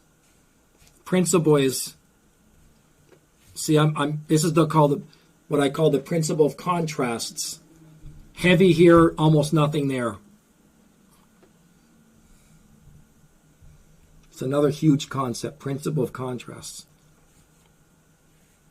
Which red color are you using? I'm using mostly burnt sienna. I threw in a little bit of raw sienna there. This is the under part of the roof. We don't need any more bricks than that. By adding the little bit of blue there, it looks like it's aged, it's weathered.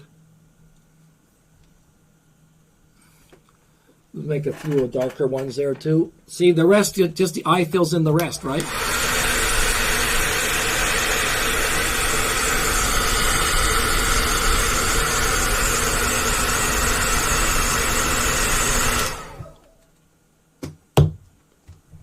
Oops. Okay, so we'll put a few darker ones here and there.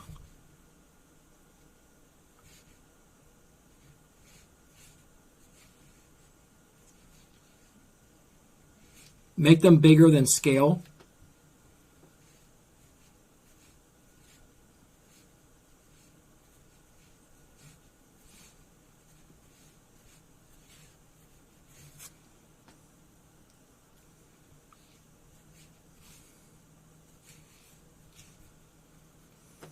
I think we can stop right there too. I guess you'd want me to, this also can be a stone wall, but we're just going to have to make that weight. We don't want to go that much overboard. Here I would have to, let me negative paint in the bougainvillea so it doesn't look that unfinished or undone. Just spot wet it.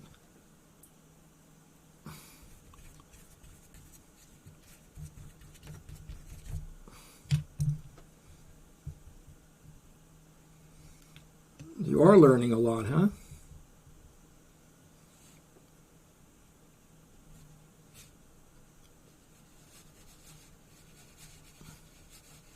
So the way to do this is just go twirl your brush like this.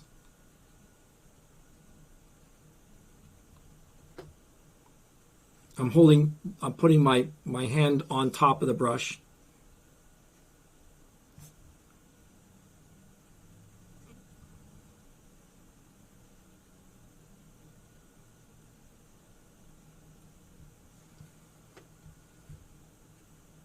I'm sorry, I'm putting my hand on top of my left fist so I have support.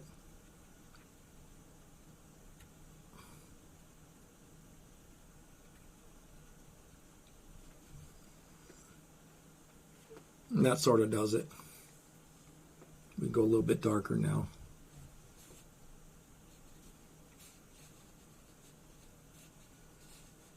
We just have to imagine that there's a stone wall at the bottom.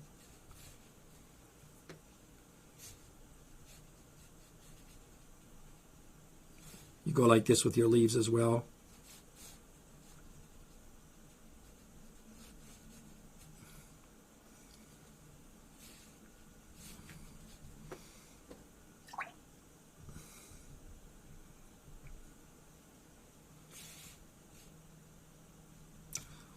You know what's amazing? I see you guys posting things about the classes. There's 2 courses coming up. $7.50 for 5 hours coming this Saturday. It's a scene from Central Park. Then after that, the next Saturday is the paint portraits of charming houses. But you know what the neat thing about that? It's only $19.99 for more than 18 hours. Where do you get that? Workshops usually run at $700, $800. And the reason is, here in Artist Network, we have hundreds and hundreds of students taking classes simultaneously. So it's a bulk price. The reason we can offer that, it's because we have hundreds of people registering. You know, it's like HBO or Cinemax, right? They can keep the prices to about $20 a month because there's a lot of people paying. So the student population is quite enormous. And the students will be able to download the recorded videos and have them forever. Yeah. Anyway, just imagine that there's a stone wall there. You can see where this is going. Normally, if I were painting this, I'd do a painting, I'd put that in first, and then I would take this dark tree. I can sort of maybe try to carve in there. I don't know if it's going to work, but I would do something like this, just to give you an idea how I would work this. There, that's sort of, it's called negative painting, by the way. Anyway, there's our bougainvillea. Okay, let's do a tin roof.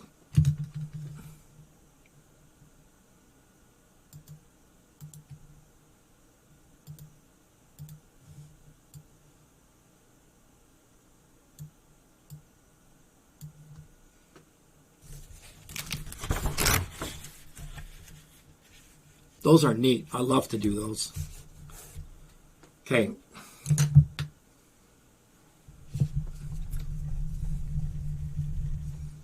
By the way, I'm using a porcelain palette. Not good to take to workshops, but great for an at-home studio because you always have nice puddles of mixture. Some of the plastic palettes, they start to make the puddles look beady, and so they lose their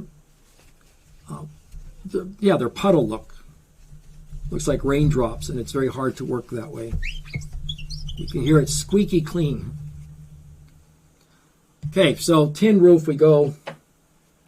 We're going to spot wet. Spot wet means random, not everywhere.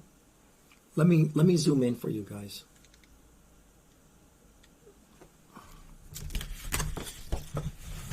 There we go. That looks great.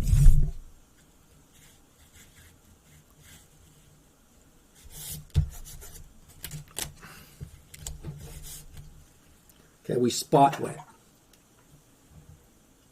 Well, wait, first of all, this is in the, let me see, the sun's coming from behind, so let's put that in shadow first. So we're going to put a little, let's use some Payne's Gray. Payne's Gray and cerulean blue. Let's make it dark here and there. And of course, since I've got yellow ochre grass, I can't leave this as a one solid color. I need to echo, it's called color harmony. I need to echo the yellow grass into that roof. Again, you'd never see that with the naked eye, but we artists do that. It's that flavor of watercolor when you do this. Isn't that cool? The way those None of your rooftops are straight, Joe. Oh yeah, that's a good observation. Well, I don't have time to get into all the details. Again, if you go to artistnetwork.com, there's a course called Essentials of Painting Buildings, and everything is explained there. But you can see some of the principles of what I'm doing here. The shingle roof. The shingle roof. This was a demonstration. I think this was actually part of the course of Essentials of Painting Buildings. But one of the things I emphasize is that the roofs are always sagging. Okay, so I'm going to have to dry that. No, this does not apply to Artist Network members.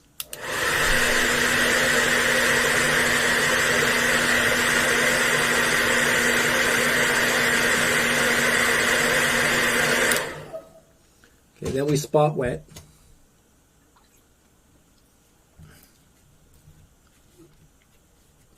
The reason is we want a little bit of bleeding. Okay, so burnt sienna. Let's gray it just a little bit with Payne's Gray. And I like to do a little test run first.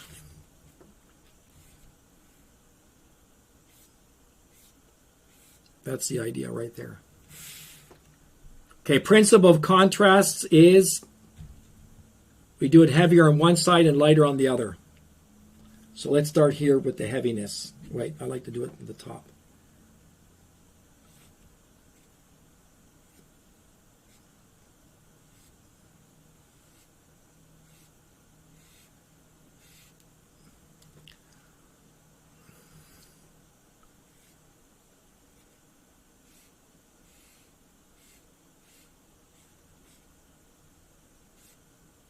There, we got ourselves a tin roof. Principle of contrasts, huge concept. This looks good.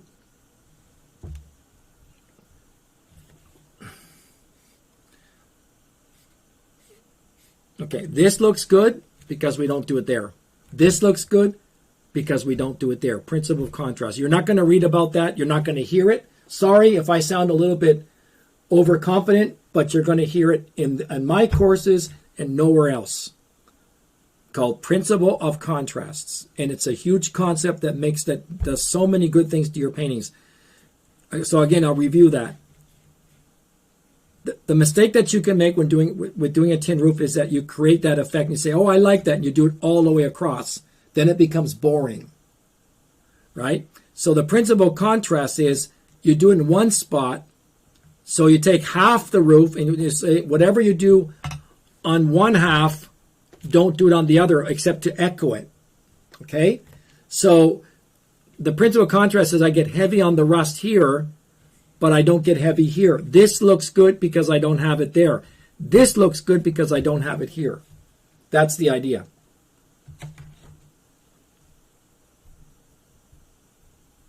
And then you can apply that to so many things.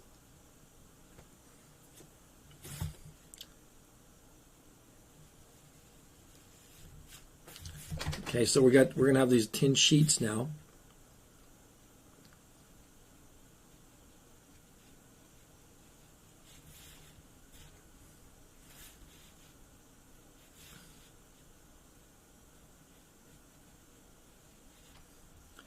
And a few going this way.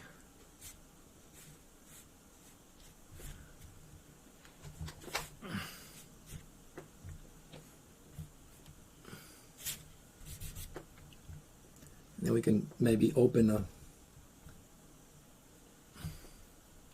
Okay. Coupon code for the next Saturday course 750 is Art Roots. Is it Art Roots? Well, you guys type it. I don't know if it's Arts Root or Art Roots. Here, correct me if I'm wrong. I think this is the right coupon code.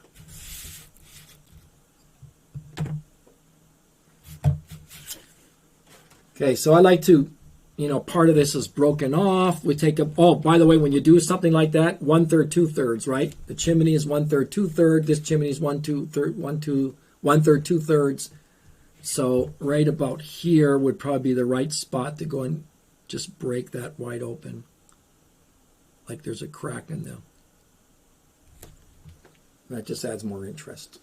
You only do it once.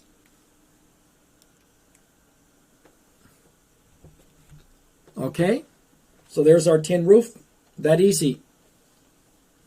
And I think we have one more demo, which is Clapboard. Very typical in New England.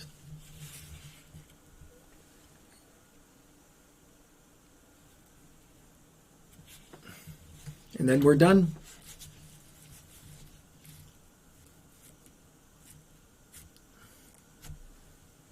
That's the painting. Also done during a live course. You should see the work my students do. They're really good. You're only seeing my work. You got to see theirs. You can see, if you join my Facebook page, can somebody post a link of the Facebook page for me? They can join that, and they can see the students' work. And you can also see that I give tips there, critiques. I've given 32 tips. By the way, I'm planning to give a tip once per week at least. So you guys keep checking my Facebook page, which should be our Facebook page. I will be giving at least one tip per week. Promise.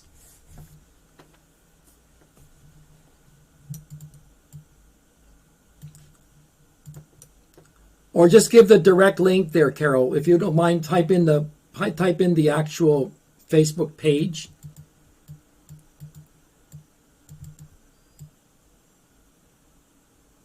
I mean, copy and paste it so they can just click right on it. And just say, so you get approved, just say that you took the workshop, the YouTube workshop with me.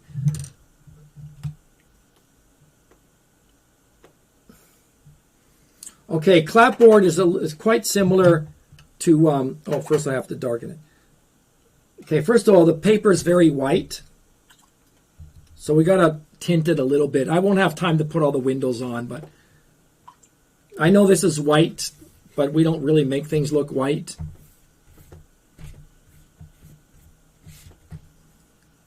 Oops, let me zoom in for you.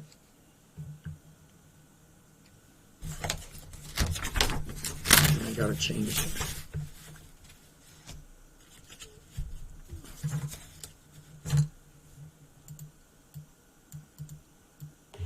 Joe, what brush was that black one you were using? This one, it's a rigger. Those are called rigger brushes. Sometimes they're called liner brushes.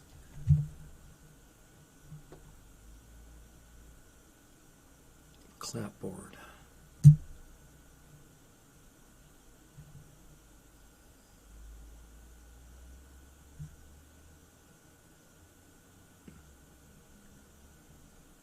I know you're there somewhere. Clapboard. You know what clapboard is? We almost never see it here in Canada, but we do see a lot in New England. Eva is wondering if you ever use Frisket. Yeah, I do sometimes. Not very often. I'm not that much enamored with it. Because I like to paint around. But yeah, sometimes you have to, right? So I'm just tinting the paper a little bit because this is actually a white building, right? So you just want to put an off-white. A little bit of cerulean blue here and there.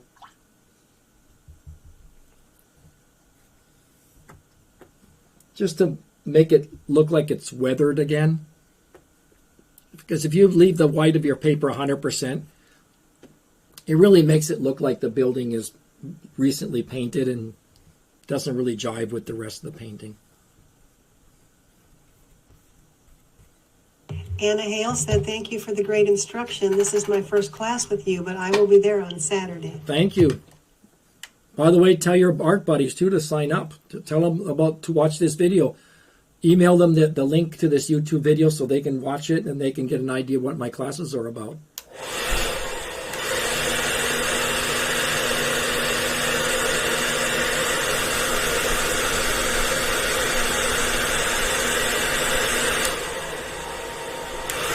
I do want to say this, though. I have hundreds of students right here with me now. I started these online classes with Artist Network in 2011, January 2011. There are many students present today that have been staying with my classes for the last 10 years, nonstop. Yes or no? You guys can go ahead and type that, which means that something is going right. I have to promote myself, but it's the truth.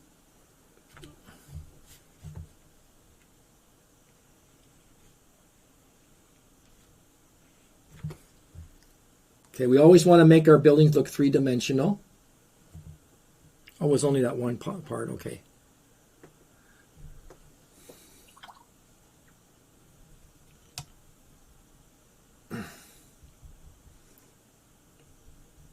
Okay, so the clapboard is a little bit tricky because it has a lot of lines, right? Oops. So we got to indicate those, but very, very lightly.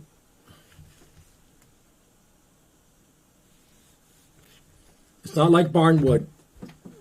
Ooh, that was really crooked. Let's do that again. Very, very lightly. In fact, I'm going to use the yellow ones.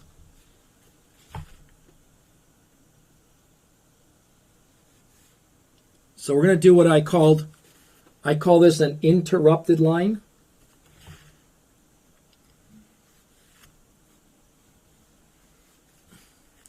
Got to keep it nice and straight, though.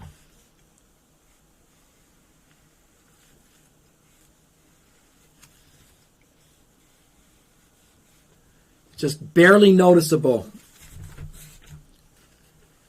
That's the trick. Very, very, barely noticeable.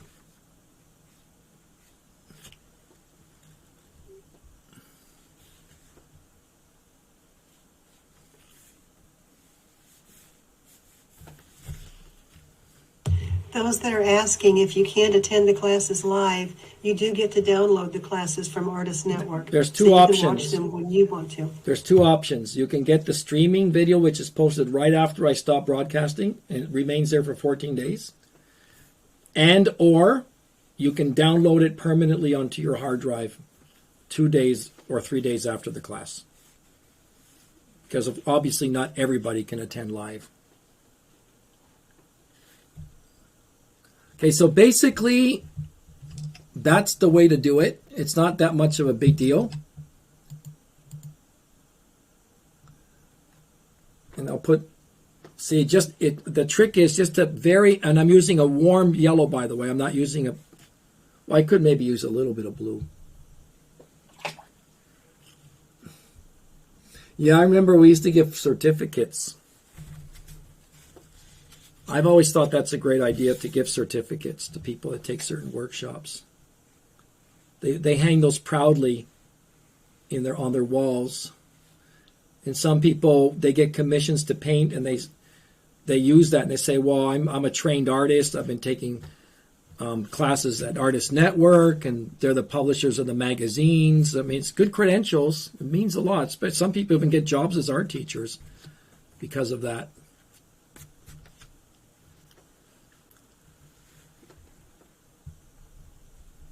Okay, so, watch. We have green here, so we're going to put the overhanging cast shadow. But in this case, see, I made it irregular. In this case, we're going to add green to it.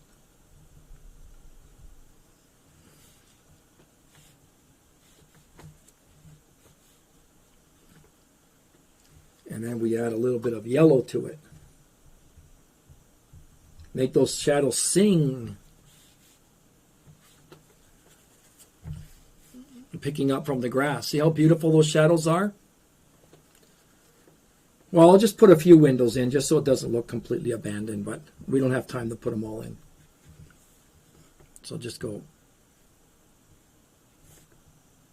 Now those are too repetitive.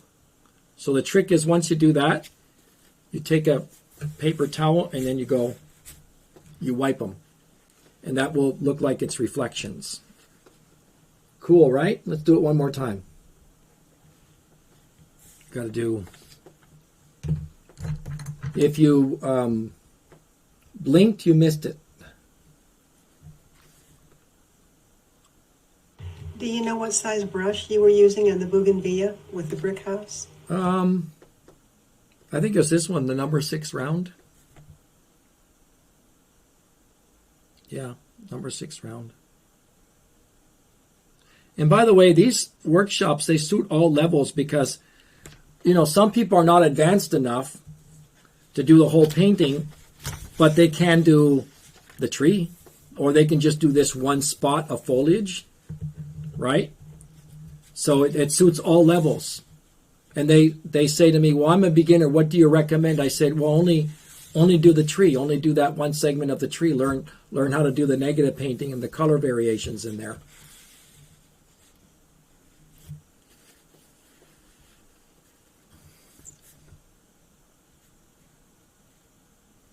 Okay, when you put the cast shadow there, and then I always like to put the reflected light at the bottom. Okay, so we do the same thing here.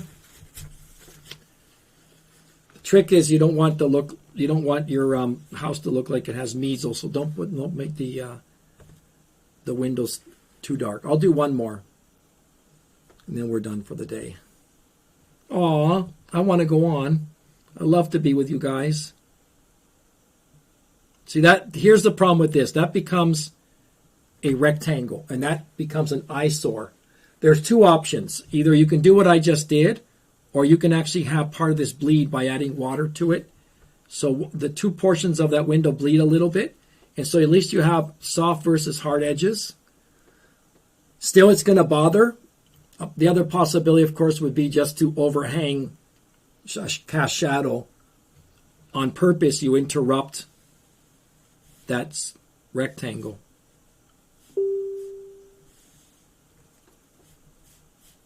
And And again, you make your cast shadows irregular.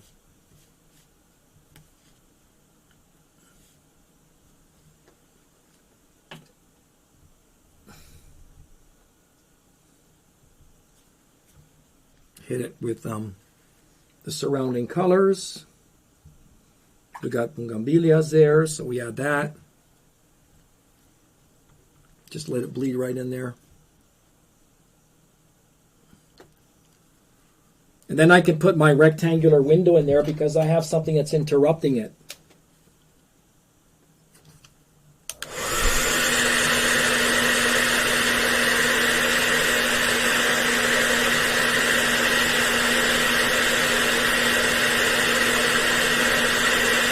So you can see the tactic here. Here, I'll emphasize this a little bit more so that you're not cloning these window panes. You go like this, and all four of them look a little bit different. So you, by taking your paper towel and you go like that, this one's practically wiped out. This one's a little bit darker. You're not cloning those panes. Again, artistically speaking, it's way better than how things would look in real life. So now I can put this window in more confidently because I have that shadow that's interrupting it. But if that still doesn't cut it, well, I can make it bleed.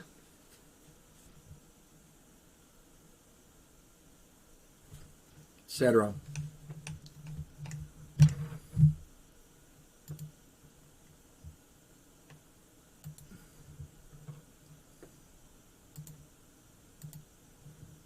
Joe, can you restate what those yellow colors are that you're using? I know one is yellow ochre pale, and what are the other two? Okay, we'll go through it in a minute. People are wondering as you're using them on the house. May 27. Okay, so we have the next course. Okay, this painting here, okay, that's going to be our subject for next Saturday. I used pastels to do those windows. Just a skyscraper. The rest is watercolor. I find that to be a very attractive scene, out of the ordinary for a watercolor. So that's going to be $7.50. I got, where's my, yeah. So there's that. Okay.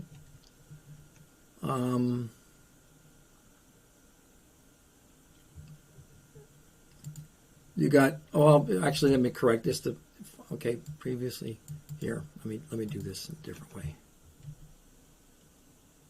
It's the same thing. The recordings are on my website, Improve My Paintings. You know what? Go to improvemypaintings.com to see more about me. You got a gallery of my work there. The products that we spoke about, they're more easily located at improvemypaintings.com because they're all listed there in one. All the courses I've given are listed there in a row under shop. So if you go to improvemypaintings.com and you can read a little bit about me, my bio, etc., a little bit more about the courses. It's pretty informative. Okay, and then for that's it. I think we're done. And this is the next course is called Essentials of. Here, I can take this off. Essentials of Painting Portraits of Charming Houses. Starts June 5th, only $19.99 for over 18 hours of workshop time. Very similar to this. The only difference is that they include critiques. So my students submit their work. I bring it up on Photoshop. I actually work on their paintings while they're watching. So I say, I think this tree can be improved if you do this. And so I actually do it right on their digital photograph. I make the correction so they can see it at face value, how it improves. And I just don't say it; they actually see it. No, the Charming Houses does not have a discount code. It's already $19.99 for 3 Saturdays. I mean, that's the price of. I should say this: going to McDonald's for 2 people is even more expensive than that. Again, that's because we have hundreds of students. Okay. So thank you so much for joining us. I'm sure you've learned a lot. And again, if you register in the upcoming Paint Along this Saturday, day after tomorrow, you will be getting the notes on this. Screenshots, step-by-step, reminding you what I've said. For example, the tin roof, we wet it first, spot wet it. First of all, we put the tin color, which is in the shadow, which was Payne's Gray and Cerulean Blue, and then we spot wet it, and then I drag the brush over to make the rust. All that's going to be there step-by-step, so that you can download that booklet as a PDF starting this Saturday. It'll be deposited in that course. Okay, well then some of you got to see me and know me for the first time, and all of us here at Artist Network. Again, it's a very reputable company. They publish the magazines that you can find in the bookstores, and they've been doing this for decades. They are the leaders. Artist Network is the leader in our fine art education, no doubt, by a big margin. All right, I'll see you all next Saturday, and don't forget to recommend this video to your friends, your art buddies, so they can watch it. So see you soon. Bye-bye.